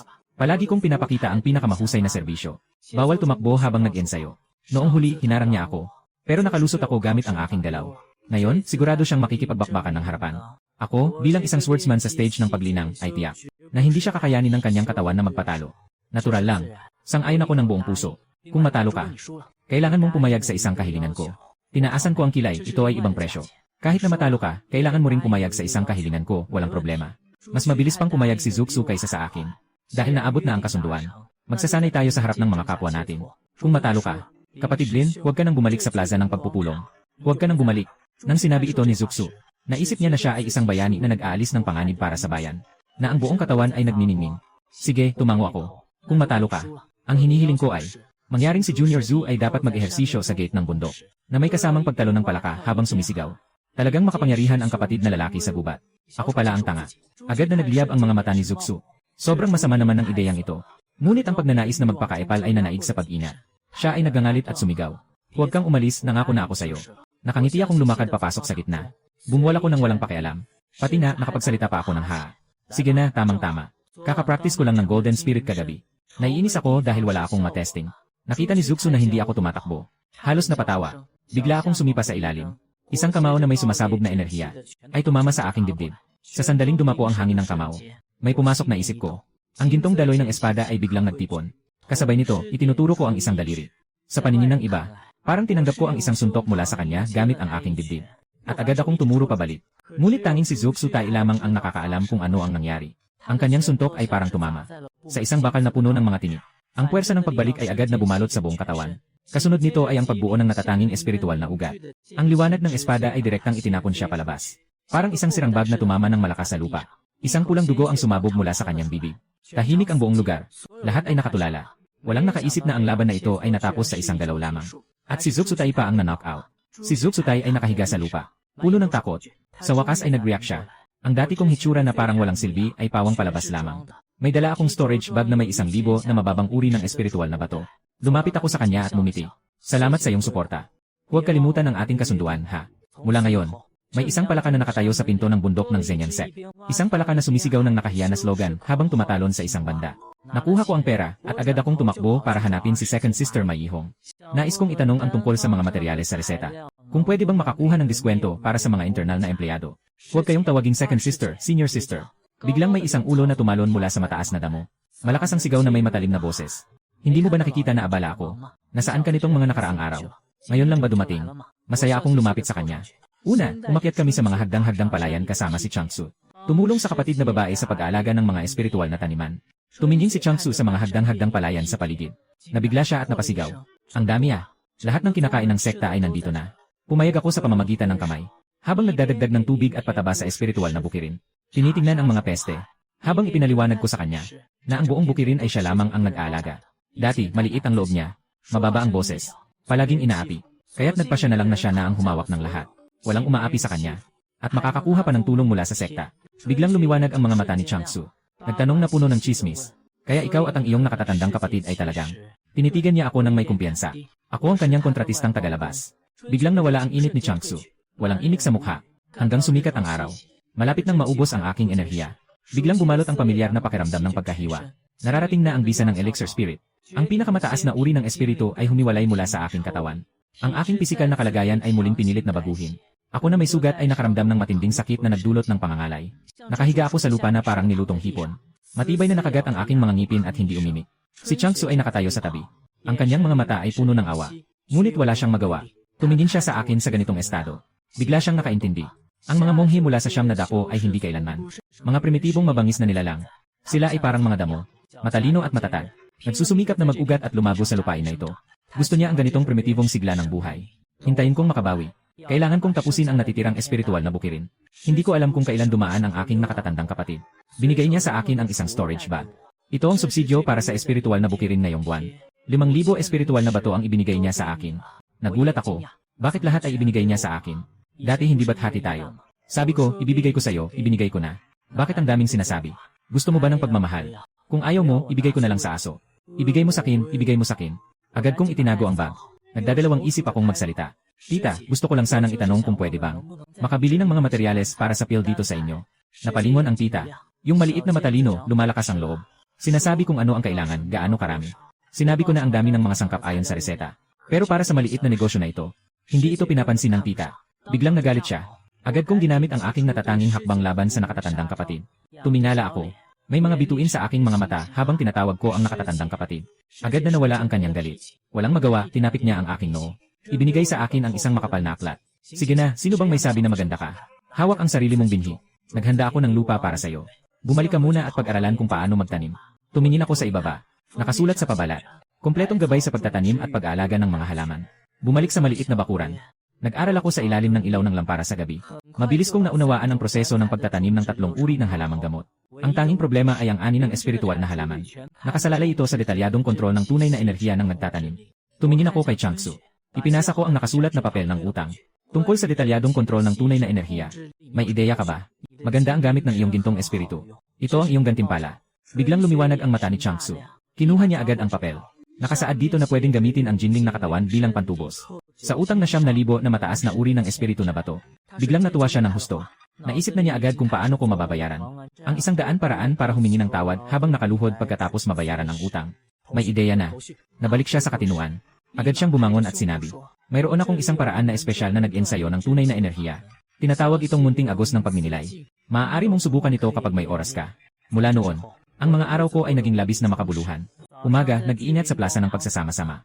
Hapon, pupunta sa plantasyon ni ikalawang nakatatandang kapatid para alagaan ang espiritu. Gabi, mag-aaral ng espada. Mag-aaral ng paraan ng kontrol sa enerhiya. Kahit si Spring Snow ay hindi na makatiis sa aking pagsusumikap. Ngunit ako mismo ay natutuwa dito. Hanggang sa araw na ito. Biglang pumutok ang isang utos sa buong Zenyang sect. Maraming tagapagtanggol ang lumabas sa pintuan. Nakangiti at nakatingala sa langit. Isang gintong malaking salita sa langit. Kasabay ng malakas na tunog ng pagkalat ng salita sa buong mundo, umaalingaw sa mga bundok. Sa lugar ng Zenyi may utos. Sa Zenyang Pingding, Zenyi, Linyun at Siyam na sekta. Sa ilalim ng langit, nagkaroon ng malaking pagbabago sa sistema ng demonyo. Agad na magpapadala ang 2 sekta ng Zenyang Xianyi ng mga elite upang palitan ang depensa. Huwag magkamali. Kung sakaling mabawi ang mahika, lahat ng angkan ng 4 na sekta ay masasawi. Ako ay nag-aalaga ng mga halamang gamot sa espiritual na bukirin na malapit ng mamulaklak. Biglang tumaas ang ulo at tumingin sa langit. Ang mga mata ay bahagyang naglilihim. Sa loob ng 8 taon sa sekta, nakarinig na ako ng maraming kwento tungkol sa banal na utos ng espada. Ito ang unang pagkakataon na nakita ko ito ng personal. Ang sistema ng demonyo ng Tianyuan. Ito ang pagsubok na dapat pagdaanan ng mga disipulo ng Zenyang sect. Tanging ang mga nakabalik ng buhay mula doon. Ang may tuturing na tunay na tagapagsanay ng espada. Sa malaking bulwagan ng sekta, nagkagulo na ang lahat. Nalaman ng mga nakatatanda na labis ang pinsala ng Pingding sect. Lahat ng mga halimaw sa sistema ng demonyo ay nagwala. Muling narinig na ang pagbagsak ng Panginoon ng demonyo sa Yanyu. Kaya nagkaroon ng ganitong kaguluhan sa langit at kailaliman. Lahat ay nagpakita ng takot sa kanilang mga mukha. Walang sinuman ang naglakas loob na tumanggap ng mabigat na tungkulin. Sa huli, ang aking master na si Zenyang Zenren ang kusang loob na lumabas. Upang personal na pangunahan ang ekspedisyon sa demonyong mundo sa langit at kailaliman. Bago umalis, hinanap ng master si Ershijay. At tinanong tungkol sa aking kalagayan. Nalaman niyang nag-aral ako ng mga espiritual na halaman. Huminga siya ng maluwag sa pag-aalala. At pinayuhan ang nakatatandang kapatid na ituro ng mabuti sa akin. Babalik siya at gusto pang uminom ng aking serbesa sa pag-alis. Nakatayo kami ni Changsu sa tuktok ng bundok. Tumingin sa sasakyang panghimpapawid. Napuno ng mga tagasunod ng sekta na dahan-dahang lumilipad sa itaas. Nasa huli ay naging usok sa abot tanaw. Umalis na sila. Punong-puno ng panghihinayang ang tono ko. Mukhang talagang nalulungkot ka. Sana makasama rin ako. Sabi ko ng mahina. Paalisin ang masasamang espiritu. Ito talaga ang dahilan kung bakit ako pumasok sa mundo ng mga Diyos. Ngunit hindi pa ako handa ngayon. Humarap ako. Hindi na tinitingnan ang lumilipad na spaceship sa malayo. Muling naging matatag ang aking tingin. Panahon na para mag-ani. 3 uri ng tanim na aking itinanim. Sa wakas, araw na ng ani. Si second sister ay inilalaan ng oras. Nakatayo sa gilid ng bukirin, nakatingin.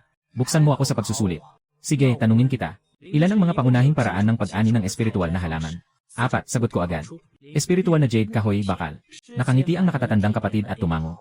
Mabilis akong nagsimula sa pag-aani. Ito ang mga detalye na aking sinanay sa mga nakaraang araw. Napakalaking tulong ng minsi na lakas. Kahit na ang pinakamahinang bituin. Nakuha ko ito ng perpekto gamit ang espiritual na enerhiya. Maayos kong inilagay sa jade. Sa huli, nakuha ko 30 layang ng espiritual na damo mula sa 3 taon. 5 taon na Kinyon Grass, 23 layang.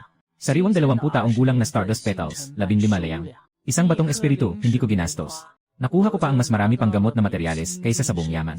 Mas marami pa kaysa sa pagbili. Tignan ka ng aking senior sister. Medyo namumula ang mata niya. Ngumingiti at nagsabi, maganda. Senior sister, bakit ka umiiyak? Masaya ako para sa'yo. Siya pa rin ang pinakamaganda sa lahat. Kapag natapos ko na, ibabahagi ko rin kay ate. Hawak ko ang materyales. Hinila ko si Changsu palabas. Nakuha na ang mga bagay. Kung hindi ko ito gagawin, hindi ako makakasali sa mga henyo. Ano pa ang hinihintay? Tinawag ka ng kapatid na guro, saan ka pupunta? Nagsimula akong magluto ng elixir, hindi na ako lumingon at nagwagayway ng kamay. Tumingin ang kapatid na guro sa akin habang nagmamadali akong umalis. Nahihirapan siyang pigilin ang tawa at pinunasan ang sulok ng kanyang mata. Talagang may natutunan na ako. Hindi na sayang ang pagsabog ng apoy ng nakatatandang kapatid. Habang tumatakbo ako sa daan, may mga pagdududa akong bumabalot sa isip ko. Lumingon kay Changsu. Gusto mo bang guluhin ang kalan ng nakatatandang kapatid? Baka sumabog ito ngayon. Nagsalita na ako ng ilang beses. Mula nang uminay ang utos mula sa banal na lupa. Biglang nagising si Changsu mula sa pag-isip. Nagmamadaling pumikit-pikit siya. At nakikipag-usap sa akin. May iba pa bang tao dito? Tumango siya. Hindi ko alam, hindi ko alam, hindi ko alam. Huminga ako ng malalim. Noong nakaraang beses, sumabog ang kalan. Hanggang ngayon, hindi ko pa nakikita ang nakatatandang kapatid. Kung muling sumabog ito, siguradong makikipaghiwalay siya sa akin. Pag-isip ng mabuti. Sa wakas, nagpa siya na ako. Naumupa sa labas. Siyempre, may mga inuupahan din sa loob ng sekta. Kahit na mas mura pa ang presyo kaysa sa labas.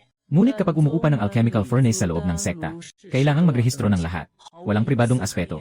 Alam ko sa aking puso. Ang reseta at paraan ng paggawa ng alchemy na ibinigay ni Changsu ay tunay na mga bagay na wala sa sekta. Kapag ito ay nalantad, tiyak na magdudulot ito ng maraming problema. Lalo na't wala akong antas bilang alchemist. Wala akong karapatang umupa ng alchemy furnace mula sa sekta. Sa halip, ang pampublikong alchemy room sa labas ay tumatanggap lamang ng pera. Hindi tumitingin sa mga lihim ng mga bisita.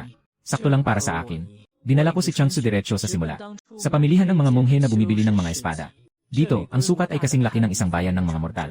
Maraming tao sa kalye. Ang mga sigaw ng nagbebenta ay nagumpugan. Lahat ng mga monghe na dumating gamit ang espada ay dapat. Sa labas ng pamilihan, naglalakad. Ito ang hindi nakasulat na batas ng buong mundo ng mga nag-aaral ng mga kasanayan. Si Changsu ay parang isang batang babae na hindi pa nakakita ng mundo. Nakatitig sa paligid. Halos hindi na siya makatingin. Sinasadya kong pinabagal ang aking lakad. Para matulungan siyang maghanap ng mga kayamanan na maaaring makuha. Ngunit bigla siyang humila sa aking manggas. Itinuro ang mahabang ahas sa tungkod na hindi kalayuan. Nagniningning ang mga mata. Bilin yan, bilin yan. Bigla akong nag-isip ng eksena ng pagpatay at pagnanakaw. Bumulong ako. Ano ba iyang napakagandang espiritu ng hayop? Umaagos ang laway niya. May tapat na mukha. Ang sarap nun. Nabaliw na ako. Hindi naman karaniwan na nakikita kitang matakaw. Nilingon niya ng bahagya ang ulo. Siguro talaga hindi masarap yung mga ginawa mo. Nangangalit ang ngipin, napamura ako ng pambayad utang. Galit na galit, hinila siya papunta sa rental ng Danlu. Ang simple naman. Lahat ay obsesyon ng mga mahilig kumain. Pagdating namin sa lugar ng pag-upa, isang alon ng init ang sumalubong sa amin.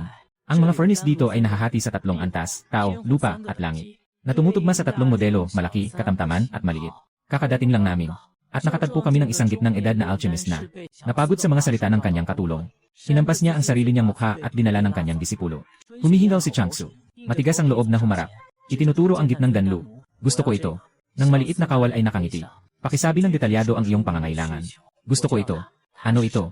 Ito ang malaking juyulong. Nawawasak ang lahat sa ilalim ng 8,000 mundo. Ito ba ang pinakamataas na tunay na dragon ng apoy sa mundo? Si Changsu ay naggangalit. Nag-ipon ng lakas ng loob at tinawag ang buong pangalan. Sa resulta, ang katulong ay lumingon at sumigaw sa loob. Katamtamang Danlu. 2 bisita. Ako at si Changsu ay nag-freeze sa lugar. Tumingin sa ngiti ng tagapaglingkod na puno ng tagumpay. Parang natrap kami ng husto. Ang nagdala sa amin ay naglakad patungo sa Danroom. Nagtanong ako kung bakit ang daming tao ngayon. Ngumiti siya at ipinaliwanag na sa mga nakaraang araw ay ang kumperensya ng paglikha ng elixir ng Chenhu. Ang mga nagwagi ay hindi lamang makakatanggap ng gantimpalang 100,000 na mataas na uri ng espiritu na bato, kundi makikilala rin sa mundo ng mga cultivator. Maaaring makatagpo pa ng malaking pagkakataon.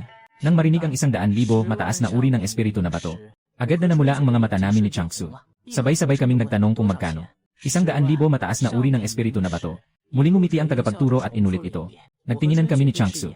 Nakita namin sa mata ng isa't isa ang dalawang salita, pakipaglaban. Ang taong naggagabay ay may matalim na mata. Nang makita niyang nag-aalinlangan kami, hindi na siya nagpilit pa. Dinala niya kami sa dance hall. Ipinaliwanag ng simple ang paraan ng paggamit. Iniwan ang formula para sa pagsusulit at umalis na. Ako at si Changsu ay paulit-ulit na tiningnan ang resep. Ang ginamit sa pagsusulit ay ang espiritual na liwanag na bituin na pildoras.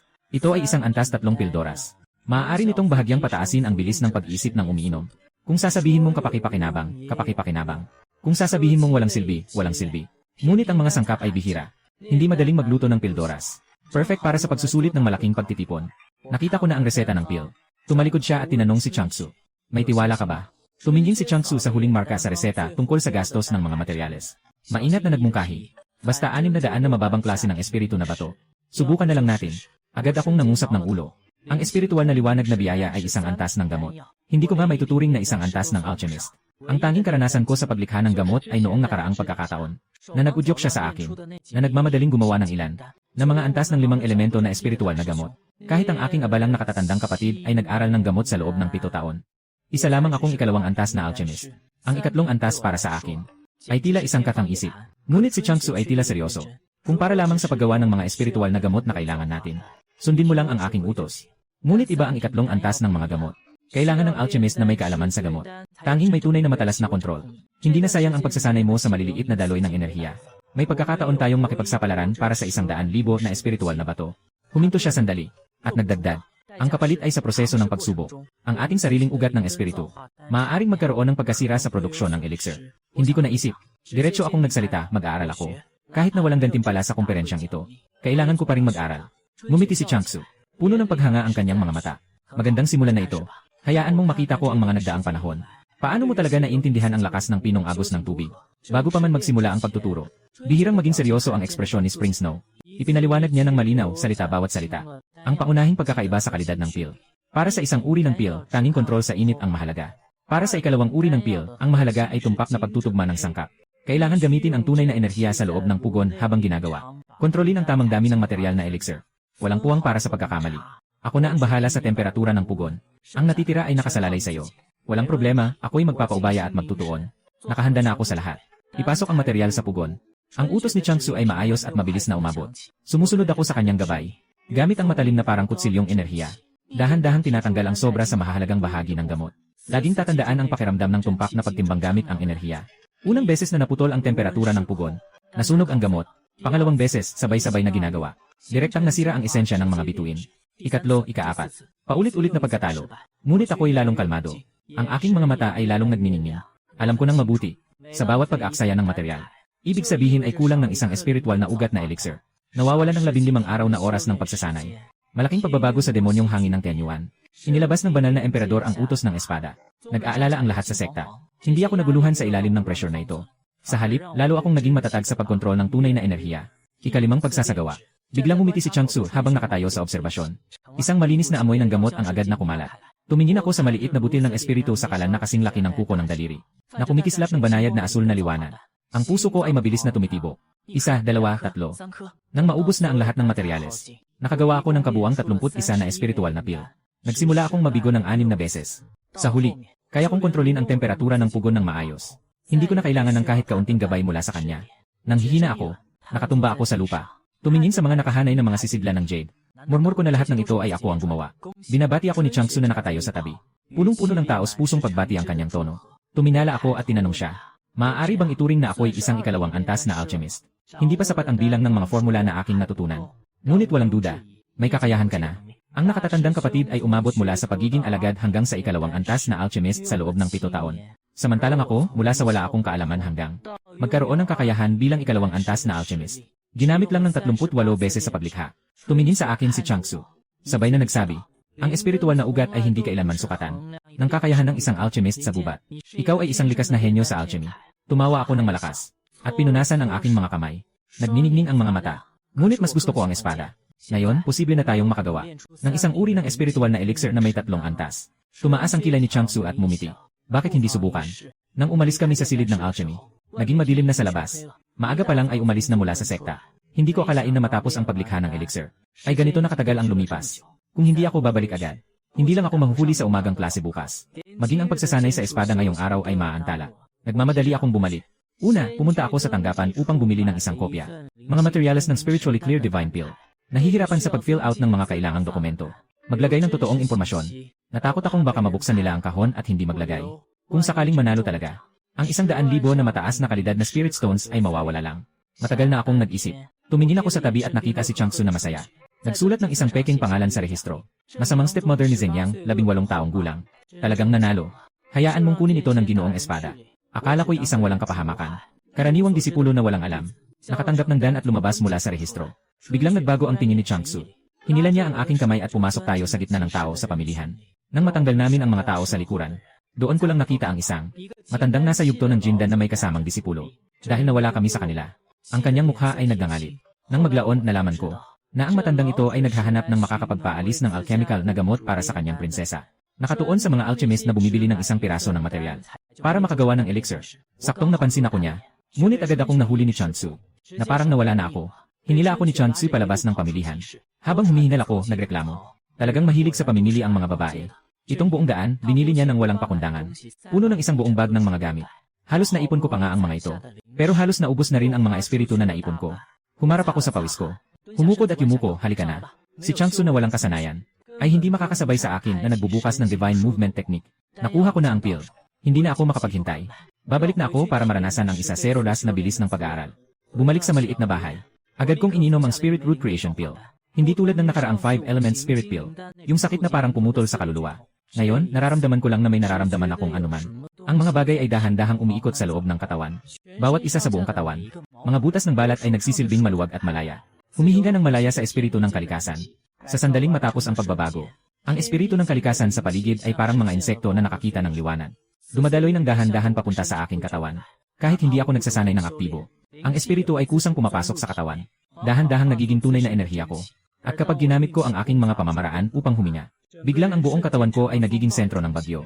Ang matindi at mahinahon na espiritu ay nagiging isang buhawi na sumasalakay sa aking pinagmulan ng walang patid. Noong nakaraan na pag-ehersisyo, ang aking tunay na enerhiya ay unti-unting tumataas. At ngayon, diretsong tumatalon sa 3,040.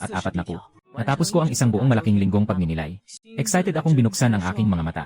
Ang aking tiyan ay puno at namamaga. Parang handang-handa ng sumabog. Si Changsu ay nakakunot ang noo, na may mapagmataas na mukha.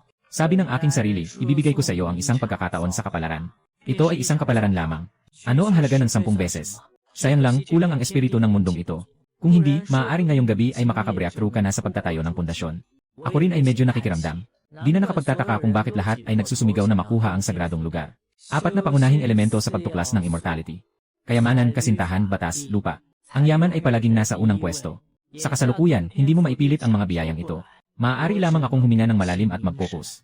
Muling lumubog sa pagninilay at pagsasanay. Matulog, walang kwenta yon. Ang pakiramdam ng mabilis na pag-unlad sa kakayahan. Kapag nasimulan mo na, hindi ka natitigil. Hindi dapat palampasin ang pagkakataon na mag-aral ng mabuti habang epektibo ang elixir ng kapalaran. Kailangan bang maghintay na mawala ang bisa ng gamot bago magsisi? Hanggang sa halos magliwanag na. Tumigil ako sa pagninilay. Kinuha ko ang mahabang espada at sinimulan ang 1,000 na ulit na pagsasanay sa espada ngayong araw. Ngunit sa isang sinag ng liwanag, nang bumunot ako ng espada. Nakatayo lang ako sa aking pwesto. Ang lakas ng espada ay tila bumaba ng ganito kalaki. Huwag mong sabihin na hindi ka kayang tumanggap ng 5 elemento na ginto na pambihirang building. Kahit ikumpara pa sa normal kong estado. Malayo pa rin ang agwat. Isang maliit na gintong sinag ang sumisilay sa dulo ng aking daliri. Matibay ngunit hindi matalim. Huwag mong sabihin na nakakasakit. Kahit makalabas pa ng isang talampakan ay napakahirap. Si Spring Snow ay walang malay na nagbaling ng kamay. Sa buong mundo, ang daming pabor at kabutihan na pwedeng makuha ng sabay. Bigla kong naintindihan ang susi nito. Pinakamataas na uri ng gintong espiritu. Pinakamalakas sa mundo sa pagpatay. Pero napakababa naman ang kakayahan nitong sumipsip ng espiritu. Sanggol na likas na banal na katawan. Tanggapin ang lahat ng bagay. Pero nawawala na ang pabor sa 5 elemento. Wala na rin ang matibay na ningning nito. Naiintindihan ko na kaya hindi na ako naguguluhan. Sa pinakamasama, habang umiinom ng elixir, iiwas na lang ako sa laban. Basta't nakatago ako sa sekta. Walang makakapilit sa akin na makialam. Sa mga susunod na araw, mamumuhay akong tahimik ngunit nakakabaliw. Bawat araw, bukod sa pagsasara at pagsasanay, pumupunta ako para tulungan si Senior Sister Ma sa pag-aalaga ng espiritual na bukirin. Habang nagtatanim ng mga materyales na kailangan ko para sa elixir, tinutulungan ko rin siya sa pamamahala ng malakihang mga order ng pagtatanim. Ang tunay na enerhiya sa aking dantian ay lumalakas araw-araw. Ako ay unti-unting lumalapit sa antas ng pagtatatag ng pundasyon. Tanging ang mga kapwa ko disipulo na pumupunta sa maagang klase sa Gathering Spirit Square ay unti-unting nakakaramdam na may hindi tama. Bakit pakiramdam ko kamakailan, mas mababa ang konsentrasyon ng espiritu sa pamilihan ng espiritu? Ganoon din ang nararamdaman mo. Lagi kong nararamdaman na may kumukuha ng espiritu mula sa atin. Malapit na ang malaking paligsahan ng 4 na sekta. Hindi ba't dapat nating ihanda ang sarili? Sa ganitong kalagayan, paano tayo tatanggapin sa laban? Sa tingin ko, yung mga sumisira sa ating espiritu at nakakaapekto sa ating pag-aaral, dapat nang alisin ng maaga. Ang mga bulong-bulungan na may mga nakatagong kahulugan ay umabot na sa aking tainga bilang pangunahing tauhan. Hindi man lang nakabasag ng balat. Patuloy pa rin akong masaya at nakangiti habang dumadaan sa tao. Umalis sa plaza ng mga espiritu na nawawala na ang sigla. At bumalik sa aking maliit na bakuran. Mabilis na lumipas ang 5 araw. Sa araw na ito, ang aking tunay na enerhiya sa dantian ay ganap ng napuno. Tuwid sa langit. Lahat ng aking mga meridian ay maayos na dumadaloy. Dahan-dahan akong bumukas ng mga mata mula sa estado ng pagsasanay. Isang sinag ng ginto ang kumikislap sa aking mga mata. Panahon na para magtayo ng pundasyon. Sa simula, balak kong hanapin ang aking guro. Ngunit sa kasamaang palad, hindi ko siya natagpuan. Nagtanong ako sa aking nakatatandang kapatid, ngunit wala ring nakakaalam sa kinaroroonan ng guro. Buti na lang may kasama akong isang mas mahusay na babaeng espada na mas malakas kaysa sa akin, si Changsu. Nagtanong ako sa kanya tungkol sa pagbuo ng pundasyon. Tumingin siya sa akin. Namingiti sa kanyang mata. Dapat matagal na akong nagbuo ng pundasyon. Yung mga bagay na pinabili kita ilang araw na ang nakalipas. Pwede mo nang ilabas. Ibinuhos ko ang isang malaking bag ng mga bagay na binili ko dati sa pamilihan ng mga monghe. Nakaipon ito ng maraming bagay. Mga pangil ng puting tigre, pulang dugo ng damo, mga piraso ng asul na bato, pulbos ng jade. Sa isang iglap, naging isang munting bundok ito. Nagsimula akong mag-ayos at mag-uri-uri. Tanong ko kung para saan ang mga ito sa mga spell formation. Lumapit si Changsu na nakangiti. Kailangan ng maraming spiritual energy para sa pagbuo ng pundasyon. Kailangan nating mag-set up ng pansamantalang espiritual na pabilog. Ito ang mga materyales. Agad akong magbibigay ng papuri. Mahal na Ginoo ng espada, napakalawak ng iyong pananaw. Ikaw na ba ang darating o ako? Hawak niya ang malaking pangil ng puting fox. Umiti siya at tinanong ako, maaari ba akong sumama? Ako'y puno ng sorpresa. Narito na ako. Mas mabuti ang magturo ng pangingisda kaysa magbigay ng isda. Nandyan ang isang babaeng espadang diyosa. Kailangan kong makuha ang tunay na kakayahan. Nang marinig ito, inihagis ni Changsu ang isang piraso ng jade. Nasa loob nito ang kumpletong diagram ng spell formation. At detalyado niyang ipinaliwanag ang gamit ng bawat material. Dugo ng damo bilang tinta. Ngipin ng puting tigre bilang panulat. Ang mga linya na inukit ay makakapag-ugnay sa langit at lupa. Bato ng asul na bato bilang batayan ng mga node. Nagtuturo ng espiritu. Pulbos ng jade para sa matatag na hanay. Abuhing pabango para sa malinis na espiritu. Pagtatanggol laban sa paglaligaw sa demonyo. Nakatutok ako at inaalala. Hindi huminto ang mga galaw ng kamay ko. Unti-unti kong sinimulang iguhit ang formula. Paglipat ng eksena. Sa loob ng punong templo ng Zenyang. Ang atmosfera ay tense. Ang punong guro ay nakikipag-usap sa mga nakatatandang guro. Tungkol sa listahan ng mga kalahok sa malaking kompetisyon ng 4 na sekta. Lumakad ang elder na tagapagpasa ng kaalaman isang hakbang. Ibinuka ang selyo. Biglang naging gintong tabing ang listahan na nakalutang sa hangin. Tumingin ang mga elder sa mga pangalan sa listahan. Sina Li Qingyu, Bai Jingxuan, at iba pa ay nagsimulang tumango. Hanggang sa may nakakita ng salitang Linjayan. Biglang nagmura ng malakas, putang ina. Sino si Linjayan? Ngumiti ng pilit ang elder na si Chuan Gong. Piliting ipaliwanag. Ito yung pinakamatandang disipulo na hindi pa nagsisilbi. Kadalasan, kailangang isaalang-alang siya. Biglang nagkakunot ang noo ang isang elder. Hindi niya pa narinig ang taong ito. May kakayahan ba siya? Pinakamatanda sa karanasan. Bakit hindi ko alam na may ganitong tao sa ating Zenyang sect? Ang matandang guro ng pagtuturo ay nakagat ang kanyang ngipin. Lalo siyang nakatitiyak na ang desisyon. Napalayasin ang disipulo noon ay tama. Nakatigil sila. Biglang umingay ang plaza sa labas ng malaking bulwagan. Sumisigaw sila na si Bai Jingxuan ay dapat alisin ang panganib para sa bayan. Ibagsak ang nakapangyarihang nakatatandang kapatid. Humagikik ang Panginoon. Ang unang umusad patungo sa pintuan ng malaking bulwagan. Titignan din ang lakas ng mga nasa listahang ito. Kung ano talaga ang kakayahan ng mga disipulo. Sa gitna ng plaza ng pagsasama ng espiritu. Magulo ang mga anino ng espada. Ang bakal na espada sa aking kamay ay umikot. Dahil dito, maraming matatalim na sinag ng espada ang kumalat at tumama. Sumalubong kay Bai Jingxuan. Ang mga matanda sa mataas na platform ay tinitingnan ito. Ang maestrong espiritu na anino na may split sword. Nakangiti at pumapalakpak sila. Ang disiplinang ito ay pinaghirapan. Napakahusay ng kanyang espada. Ang elder na nagtuturo ng mga sekreto ay may luma ng ngipin. At ano pa? 8 taon sa pagpasok. Hindi ko man lang natapos ang pundasyon. Talagang kahiya-hiya ito para sa aking sekta. Nakatitig ang pinuno sa akin ng ilang sandali. Dahan-dahang umiling. Hindi naman siguro. Sa gitna, si Bai Jingxuan ay gumagamit ng kanyang espada upang harapin ang lahat ng mga anino ng espada. Seryosong nakatingin siya sa akin. Kapatid, alam mo na, kung hindi ka makapasok sa pundasyon, sa huli magiging lupa ka. Kahit gaano pa kalinis ang mga pangunahing kasanayan sa espada. Kapag humarap sa mas malakas na kapangyarihan, sa huli, ito ay walang kabuluhan. Pagkatapos niyang magsalita, nag-isa siyang bumuo ng anyo. Matapos ang 3 hininga, isang maputlang asul na liwanag ng tunay na enerhiya ang bumalot sa aking katawan. Inatake ko gamit ang aking espada. Naiwan lamang ang banayad na alon sa liwanag. Ito ay isang tunay na enerhiya na kayang kontrolin ng mga cultivator sa yugto ng pundasyon. Sa ngayon, hindi ko pa ito natutunan. Sa katunayan, kagabi lang ako nakalampas sa pundasyon. Hindi ko rin mahanap ang aking guro. Mga teknik pagkatapos ng pundasyon. Wala akong natutunan kahit isa. Ngunit habang pinapanood ko siya sa loob ng 3 hininga na nagbubuo ng spell, puno ng ngiti ang aking mga mata. Napakatagal na oras. Sapat na para patayin kita ng 3 beses. Ang katawan ng batang lalaki ay kumilos ng kaunti. May ngiti sa aking labi. Madali lang, magtatayo rin ako ng pundasyon. Nang matapos ang kanyang boses, hindi ko na itinago ang aking hininga. Ang matinding presyon ng pundasyon sa unang antas. Agad na bumalot sa buong lugar. Biglang naging tahimik ang buong plaza ng pagsasama ng espiritu. Nakapundasyon na rin ang nakatatandang kapatid. Kailan nangyari ito? Ang mga mata ni Zuxutai sa sulok ay puno ng sigasig. Murmur siya sa kanyang sarili. Alam ko na si kapatid Lin ay palaging nagtago ng kanyang kakayahan. Napakasama ng kanyang pag-ugali. Tumingin si Bai Jingxuan sa akin. May komplikadong tingin. Tama nga, nakapagbuo na rin ng pundasyon ang kapatid. Ngunit kahit pareho silang nasa pundasyon, may pagkakaiba pa rin. Hawak niya ang espada sa kanyang katawan. Malakas na sigaw. Sa buhay kong ito, puno ng galit. Kapatid na guro, handa ka na ba? Pagkatapos ng kanyang mga salita, ang buong katawan niya ay naging liwanag ng espada. Ang espada ay nasa unahan. Ang kanyang katawan ay nasa likuran. Naging pinakasukdulang talim sa pagitan ng langit at lupa. Diretso akong tinamaan sa dibdib. Nakatayo ako na may espada. Habang siya ay nag-ipon ng lakas. Hanggang sa sandaling ang talim ng espada ay nasa aking katawan. Agad kong binuksan ang gintong kalasan. Kasabay ng isang saksak ng espada. Sunod-sunod na mga anino ng espada ang humahabol sa talim. Bawat sinag ng espada ay humahabol. At ang tunay na lakas sa espada ay lumalakas ng isang bahagi. Matapos ang ilang sulyap ng liwanag ng espada, isang karaniwang bakal na espada ang naglabas ng ilang talampakang gintong liwanag. Sa sandaling nagbanggaan ang dalawang espada. Ang bakal na espada sa aking kamay ay biglang nagkalat ng mga piraso sa hangin. Agad na sumigaw ang nakatayo sa mataas na plataporma. Mabilis, tumulong kayo. Hindi naman pwedeng mamatay dito sa bundok.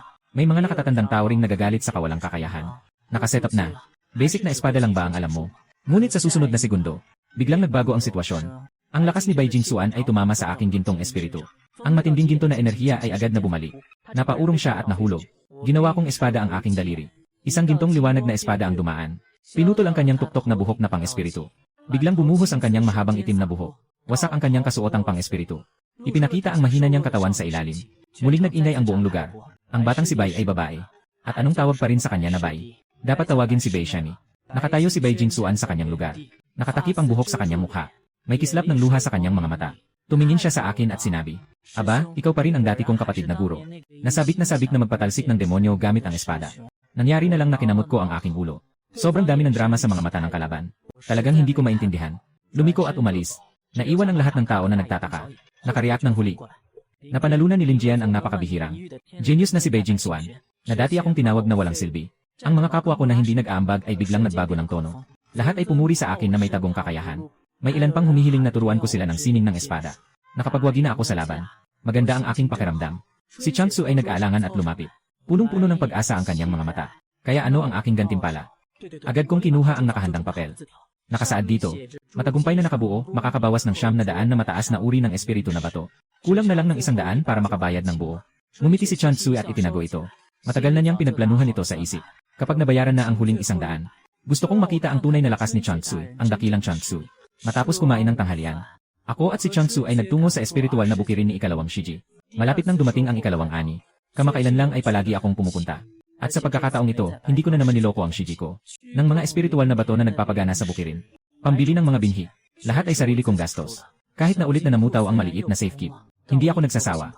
Mas importante ngayon ang pagpapalakas ng sarili, kaysa bumili ng flying sword. Pero hanggang ngayon, nag-aalala pa rin ako. Saan kaya nagpunta si Master? Nakapag-upit na ako ng foundation. Pero wala pa rin akong bagong spell na matutunan. Naglalakad sa loob ng sekta. Si Chang Tzu ay mapanlikhang nagmamasid sa paligid. Bakit parang lalong abala ang sekta nitong mga nakaraang araw? Tumingin ako sa paligid. Puno ang daan ng mga kapwa-disipulo na galing sa labas. Sabi ko nang walang pag-isip. Malapit na ang malaking paligsahan ng 4 na sekta. Bumalik na ang mga kapwa-disipulo na naglakbay sa labas ng maaga. Kakalabas lang ng salita niya. Biglang may anino na sumalubong sa amin. Isang matipuno at ulo na parang Thor na lalaki. Kulay ng bronze ang balat niya. Punong-puno ng mga namumukol na kalamnan. Kahit ilang hakbang pa ang layo, ramdam na ramdam ko yung nakakaawang pakiramdam sa kanyang katawan. Tumingin siya sa akin. Boses na parang kampana. Ikaw yung batang may apelyidong Lin. Hindi ko maunawaan ang intensyon ng kausap. Magalang na nagtanong, "Kapatid, ano ito?" Hinawakan niya ng malaki. Hinila mula sa likuran ang batang si Zhuxutai na parang sisiw. "Ikaw ang nanakit sa akin, Junior." Agad na umiti si Zhuxutai. "Hindi ko sinasadyang guluhin si Big Brother." Sabi ng aking senior na nais niyang makita ang galing ni Big Brother. Pumikit ako ng bahagya. Bago pa man ako makapagsalita, ngumisi ng malamig ang kalaban at sabi, "Kung ganun na gusto mong maglaban, maglaban tayo rin. Natalo ka, katulad ng kapatid kong lalaki sa guro." Araw-araw ay tumatalon na parang palaka at sumisigaw ng mga slogan. "Sige, sasang-ayon ako. Ganito na lang." Napalibutan ako ng grupo ng mga nakatatandang estudyante sa plaza. Isang hamon pagkatapos ng isa pang hamon. Mula sa mga unang pagsubok ng lakas, hanggang sa mga personal na pag-atake, wala akong takot kahit kaunti. Nakatayo sa gitna ng plaza. Nag-isa akong nakikipagtalo sa lahat. Kapag nakatumba ako ng isa, isasama siya kay Zhuxutai para mag-frog jump. Doble ang pisikal at mental na pagsubok. Diretso kong ipapakita sa kanila ng malinaw. Nakatapak sa likod ng katunggali kong bagong tinalo. Itinuturo ko ang 4 na sulok at sumisigaw. Mayroon pa bang wala? Wala na, nagmamadali na akong mag-ani. Biglang nagalit ang mga nanonood. Sinabihan akong mayabang. Pero walang tunay na naglakas loob na lumapit. Siyempre, lahat sila ay nasa yugto ng pundasyon. Kung sino man ang umakyat na sa Gold Core, matagal na silang nasa sekta bilang mga bisita. Sino pa ang nanonood ng labanan ng mga kuliglig dito? Dahil pareho tayong nasa pundasyon. Wala akong takot kahit kaunti. Sa oras na yon, isang malinaw na boses ng babae ang narinig mula sa labas ng tao, kapatid. Isang babaeng mandirigma, na nakasuot ng pilak na bakal ang sumisiksik sa tao at pumasok. Mas mataas siya sa akin ng isang ulo. May nakatirintas na ponytail. May dalang malaking kutsilyo na tanso, na halos kasing taas ng tao. Siya ang aking nakatatandang kapatid na babae sa sekta.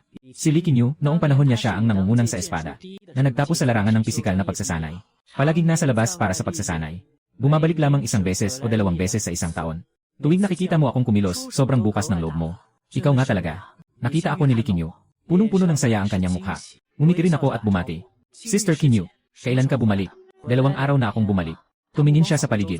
At may mapanganib na ngiti sa kanyang mga labi. Kapatid, may problema dito. Walang problema, walang problema. Agad akong umiling. Ang daming libreng makakasama sa pagsasanay. Masaya akong nag-ensayo. Ngunit biglang hinugot ni Lee Kinyu ang malaking tabak mula sa kanyang likuran.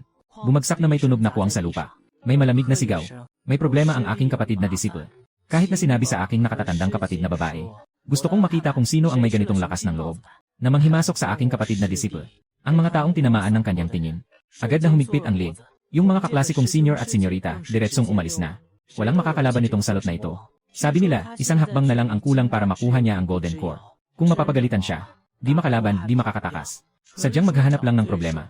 Huminghingo si Lee Kinyu at pinulot ang kanyang espada. Binastos niya ang mga inutil na ito. Bigla siyang bumangga sa dibdib ko. Mukhang maganda ang takbo ng buhay ng junior brother lately. Yung mga kaya niyang talunin, hindi makagalaw. Huwag ganyan, senior sister. Magagalit ang aming guro. Siyempre magagalit siya. Kung masaya siya. Matagal na sana akong iyong misis na yon. Inilabas ni Lee Kinyu ang kanyang ulo at muling nagtanong. Kamakailan, nakita mo ba ang iyong guro? Nagulat ako, hindi wala. Hindi ko rin nakita ang malaking kapatid na babae. Wala, bumalik na ako ng 2-3 araw na. Hindi ko siya matagpuan kahit saan. Tinanong ko ang iyong nakatatandang kapatid, hindi rin nila alam. Alam mo ba kung saan siya pumunta? Hindi ko rin alam kung nasaan siya ngayon. Sakto naman, samahan na lang natin siyang hanapin. Pupunta ako kay second sister para magtanim. Sakto, samahan na lang natin siyang tanungin. Habang nagsasalita, tumitig siya kay Changsu. Ngumingiti sa akin ng masama, nagtataas ng kilay. Si Xiao Shidi ay naisipan na. Ako ay seryosong nakatingin. Isang puso sa paghahanap ng daan. Hindi ito paghahanap ng daan. Nasa daan. Parang naisip ni Lee Kinyu ang isang bagay. Bigla siyang bumaba ng boses. Nagtatanong ng may misteryo sa akin. Maliit na kapatid, palagi ka bang nasa sekta? Narinig mo na ba? Na may isang 18 taong gulang na masamang stepmother sa sekta. Nagtaka ako sa sinabi niya. Ang tawag na yon ay tila pamilyar na pamilyar. Nagtanong ako ng walang isip, anong nangyari? Ating nakatatandang kapatid na babae. Bakit mo siya hinahanap? Narinig ko na isa siyang alchemist.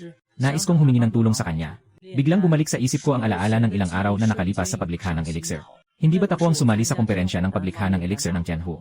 Isinulat ko lang ang peking pangalan ko, di ba? Baka talagang nakuha ko ang grand prize na 100,000 na mataas na kalidad na espiritu na bato. Biglang tumalon ang puso ko sa isip na yon ng 100,000. Mataas na kalidad na espiritu na bato. Pinipilit kong kalmahin ang aking isip.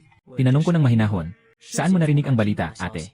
May isang matanda at isang bata sa ibaba ng bundok. Nagtatanong sila sa mga tao. Sabi nila, ang masamang madrasta na ito ay isang alchemist. Napakataas ng antas. Nang marinig ko ito, naramdaman kong bigla ang tumibok ang puso ko. Nakaabot na sila sa paanan ng bundok. Mukhang totoo at tapat ang mga nag-organisa ng Alchemy Conference. Talagang nakuha ko ang grand prize na 100,000 high-grade spirit stones. Mabilis kong inisip ang aking acceptance speech sa isip ko. Ang mga paa ko ay tila nag-aalangan na kumilos. Ngunit sa aking mukha, wala akong ipinakita. Luminya ako at tinanong ang aking nakatatandang kapatid na babae. Kailangan din ng ating nakatatandang kapatid na babae ng alchemist. Pagdating sa bagay na ito, mukha siyang nag-aalala. Nagtatrabaho ako bilang gwardiya sa labas ng guild. Kamakailan lang, nawalan ako ng isang batch ng elixir. Pinapabayaran kami ng guild. Wala akong sapat na pera para bilhin lahat. Kaya't gusto ko sanang makahanap ng alchemist na makakatulong sa akin. Ah, Lin, kaibigan kong bunsong disipulo. May kilala ka bang magaling na albularyo ng pil? Elder brother ba? Huwag na ngang pag-usapan yung walang kwentang yon. Sa galit, nagwawala siya. Hanggang ngayon, hindi pa rin niya mapalabas ang kahit isang pang-3 na klase ng pil. At di niya alam kung ano ang tinuturo ng matandang yon. Bakit ganito kabababa ang mga disipulo? Kumagat ang labi ko. May pakiramdam akong nainsulto. Hindi na ako nagsalita. Nakapagdesisyon na ako sa isip ko. Bumaba muna ako sa bundok para tingnan. Sumama ako sa malaking nakatatandang kapatid patungo sa bukirin ng ikalawang nakatatandang kapatid. Agad kong inayos ang mga halamang espiritu na itinanim ko. Nagpaalam ako at hinila si Changsu pababa ng bundok.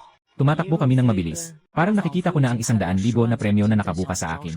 Sa harap ng bundok, ang malaking nakatatandang kapatid na babae ay talagang nandoon ang matanda at bata. Nakikipag-usap sila sa mga disipulo ng bundok. Napaka mapagpakumbaba ng kanilang ugali. Pinakalma ko ang aking paghinga. Isang kamay na nakasandal sa likod. Dahan-dahan akong lumakad palabas na may 4 na hakbang. Sa isip ko, paulit-ulit na nagdarasal. Huwag kang magpakita, lolo. Huwag ipakita ang kayamanan. Nang makita ako ng matanda, bigla siyang lumiwanag ang mga mata. Nakipag-usap siya ng bahagya sa mga disipulo ng bundok. At mabilis na sumunod sa akin. Teka lang, stepmom. Biglang nagkaroon ng kakaibang tingin ang mga tao sa paligid ng stepmom. Gusto ko lang talagang makaalis ng mabilis. 18 taong gulang na masamang stepmom. Nabahala ang matanda. Diretso niyang tinawag ang buong pangalan.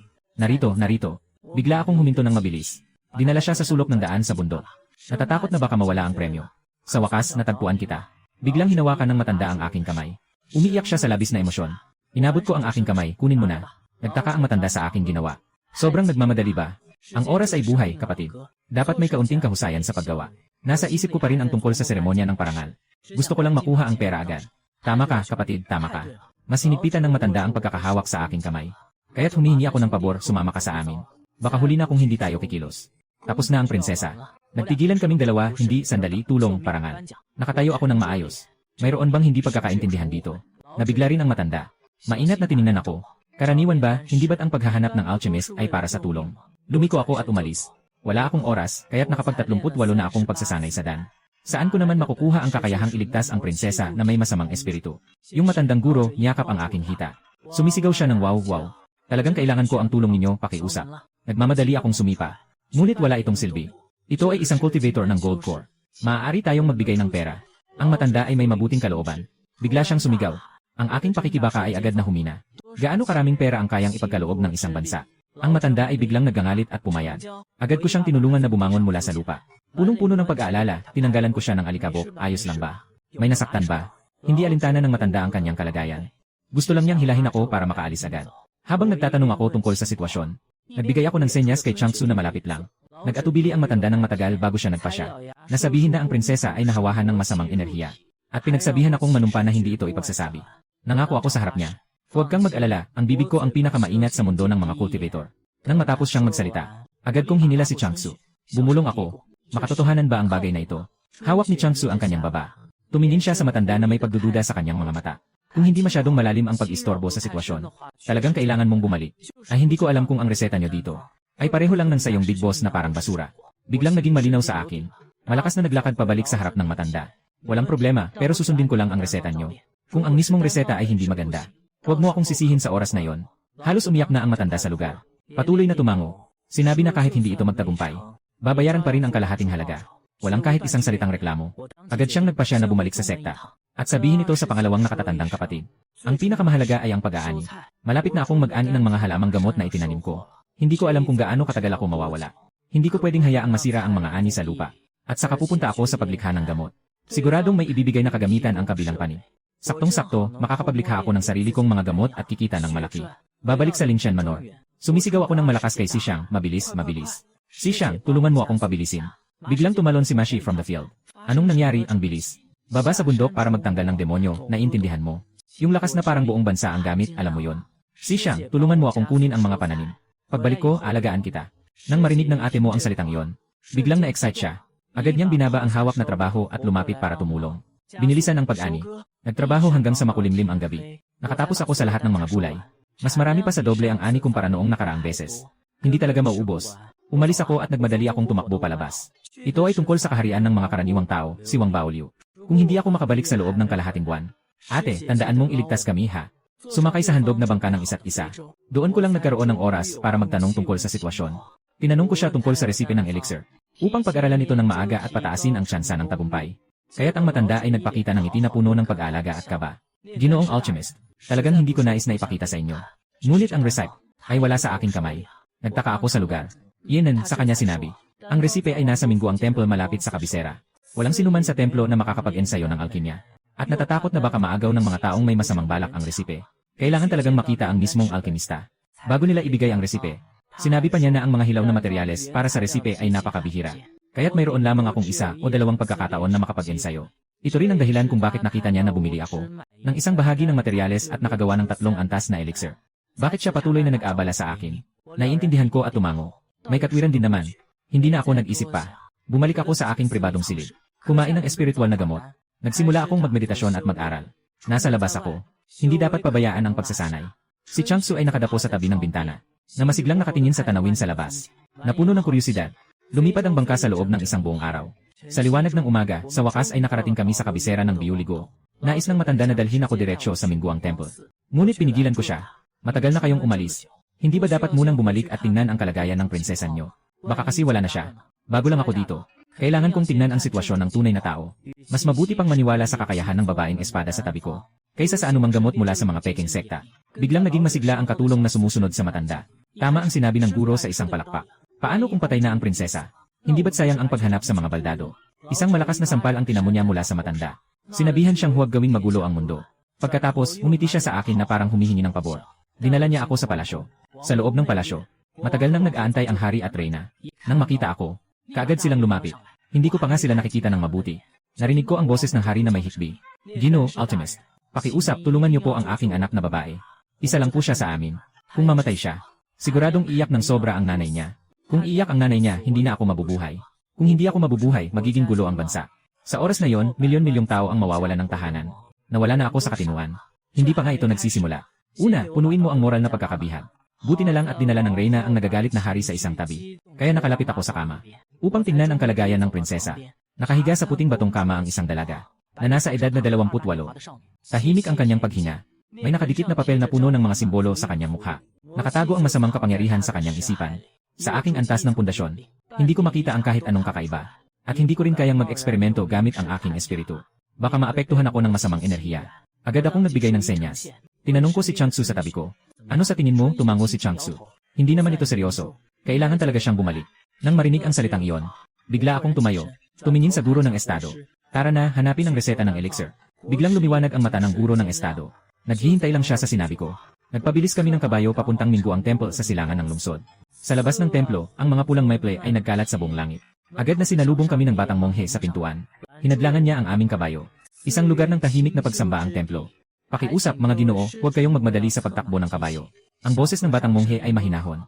Ngunit ang kanyang mga mata ay labis na matatag. Ang kanyang payat na katawan ay nakaharang sa harap ng malaking kabayo. Hindi nagatubiling kahit kaunti. Mayroon lamang akong kakayahan sa pagbuo ng enerhiya. Lumampas ako sa kanya. Nakita ko ang nakangiting master pusuan sa likuran. Agad na bumaba ang pambansang guro mula sa kabayo. Ipinaliwanag ang layunin. Umiti si master pusuan at inanyayahan kaming pumasok sa templo. Sandaling huminto ang kanyang tingin sa akin at kay Changsu. Magpatuloy tayo sa loob. Hindi marami ang mga monghe sa templo. Karamihan sa kanila ay nasa yugto ng pagninilay. May isa lamang na mandirigma sa yugto ng pundasyon. Mukhang may kaunting masamang aura. Mabilis tayong nakarating sa malaking bulwagan. Ngumiti si Guro Pusuan at sinabi, "Nandyan lang ang abot sa loob. Hayaan mo lang ako at si Changsu na pumasok." Naghihintay ang guro ng bansa at ang kanyang disipulo sa labas. Ngumiti ako sa guro ng bansa bilang pag-aliw. Itinaas ko ang aking paa at pumasok sa malaking bulwagan. Madilim ang ilaw sa malaking bulwagan. Isang matandang monghe na nakasuot ng gintong pulang kasuotan ang nakatalikod sa amin. Tahimik siyang nakaupo sa isang banig. "Mahal na guro," aking sinadyang pinagdikit ang mga kamay.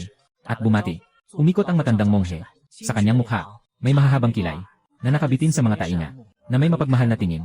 Ngunit nang makita ko, si Zuzu, isang eksperto sa Yuanin stage. Isang sulyap lang, nakita na ang aking kakayahan. Unang antas ng pagtatatag ng pundasyon. Naghahanda ng 3 uri ng elixir. Malinaw na lampas ito sa kanyang kaalaman. Nakatayo si Changsu sa aking tabi. Hindi kumikilos. Sa loob, labis na siya'y nasasabi. Naghihintay na lang sa matandang monghe na magbigay ng insulto. At pagkatapos ay ipapakita ang eksena ng huwag maliitin ang kabataan. Ngunit ang matandang monghe ay huminga ng malalim. Ang mga bayani ay nagmumula sa kabataan. Nang marinig ang tungkol sa demonyo, handa pa ring tumulong ng may katapatan. Talagang kahanga-hanga. Nagpatuloy ang matandang monghe.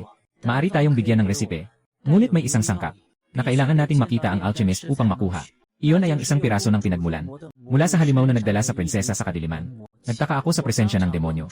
Ngunit hanggang ngayon walang nakakaalam kung ano ang halimaw na nagdala sa prinsesa sa kadiliman. Alam niya ito mismo. Tumingin sa akin ang matandang monghe. Nasa kanyang mukha ang banayad ng ngiti. Nais ng matandang monghe. Nakatayo kami ni Changsu sa labas ng silid ng prinsesa. Naghihintay na makapasok ang matandang monghe upang siyasatin ang alaala ng prinsesa. Hanapin ang kinaroroonan ng halimaw. Sa wakas, nagkaroon kami ng pagkakataong mag-isa. Tahimik kong tinanong siya, "Ganyan din ba kayo magligtas ng tao?"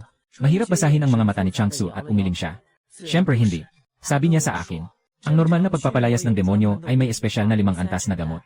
Hindi na kailangan gumamit ng orihinal na demonyong enerhiya bilang panggising. Ganyan ang ginawa ng matandang monghe. Parang pumasok sa puso ng demonyo.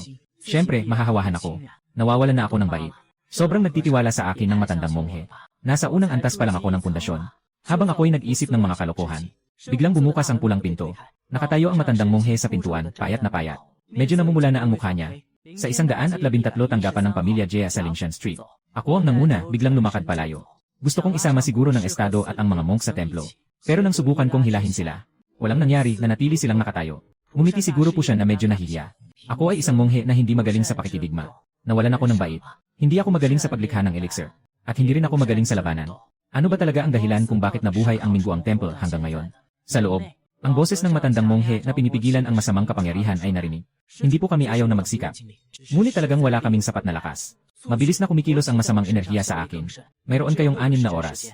Pagkatapos sabihin yon, biglang sumara ang pinto. Naiwan ang huling babala. Humigop ako ng malalim na hangin. Tumingin ako sa tabi sa guro ng bansa. Ang tono ay mapanganib. Hindi ka rin magaling sa labanan. Natatakot agad ang Grandmaster. Pero nang maalala niyang mamamatay ang prinsesa, hindi na niya maipapanatag ang posisyon niya bilang Grandmaster. Napilitan siyang sumumpa ng masamang salita. Habang papunta kami sa bahay ni Jia, mabilis kong naaalala ang mga kaalaman ko tungkol sa mga halimaw. Kadalasan, nagsisimula ang mga halimaw sa advice. Hindi posibleng makatawid ang kanilang tunay na katawan palabas. Kadalasan ay umaasa sa pagsanib. O kaya ay sinasamantala ang mga taong mahina ang kalooban. O kaya ay naakit ng matinding pagnanasa ng iba. Unti-unting nabubulok at sumasanib. Anuman sa mga ito, walang tunay na katawan ang mga demonyo. Hindi magiging malakas ang kanilang kapangyarihan. Lalo na't may kasama pa akong guro ng bansa na nasa Golden Core Stage. Tumingin ako sa likod at tanong kay Guro. Guro, ano-ano ang mga kakayahan mong maglabas ng Palm Thunder? Sagot ni Guro, napakabilis. Umiti ako at nagpatuloy. Kaliwa kong palad, Palm Thunder. Kaya kong sabay-sabay maglabas ng 2 Palm Thunder. Para akong naging baliw. Sa mundo ng cultivation, talaga bang may mabuting tao pa? Hindi nagsasalita ang maliit na demonyo. Tanging ang katahimikan ang ginagamit upang ipakita ang pagtutol. Humagulgol ako. Nagtanong ng huling tanong. Pumatay ka na ba? Kumilos ang mga mata ng maliit na demonyo. Umiti ito sa akin ng isang baliw at dugong uhaw ng ngiti. Sumisigaw ito gamit ang boses na parang sirang plauta na gusto kaming lahat ay mamatay. Isang kakaibang tawa ang umabot sa maliit na bakuran. Ang pambansang guro at ang kanyang disipulo ay agad na nanginig. Hindi ko siya pinapabayaan. Itinaas ko ang kamay ko at binigyan siya ng sampal para mapatahimik siya. Hindi pa rin siya sumasang-ayon. Nakaangat ang leeg at mahinang nagbanta. Binigyan ko siya ng isa pang sampal. Diretso itong tumama sa kanyang ulo at umingay. Namumula ang mata, may luha. Sa tingin niya, puno ng galit at awa. Hindi ko siya pinansin. Tumayo at tumingin sa guro ng estado. Ipapahintulot ko siyang magbantay dito sa maliit na demonyo. Kailangan kong pumunta sa tahanan ng Jia. Hindi siya ang pangunahing may gawa sa likod ng lahat. Ang guro ng estado ay nag-aalangan kung magpapakita ng katapatan. Natatakot ding sumama sa panganib. Biglang bumaluktot ang nakakatakot na nakakatawang tawa at pinutol ang tensyon. Hehe. Ang ignorante na munting monghe ay sumugod sa amin, mga banal na espiritu na hari. Talagang walang alam sa kamatayan. Pagdating ng hangin sa maliit na hardin, biglang nagkaroon ng malakas na hangin. Ang hangin na ito ay sumisiksik sa mga batong espiritu. Parang nais nitong hilahin ang kaluluwa ng tao palabas.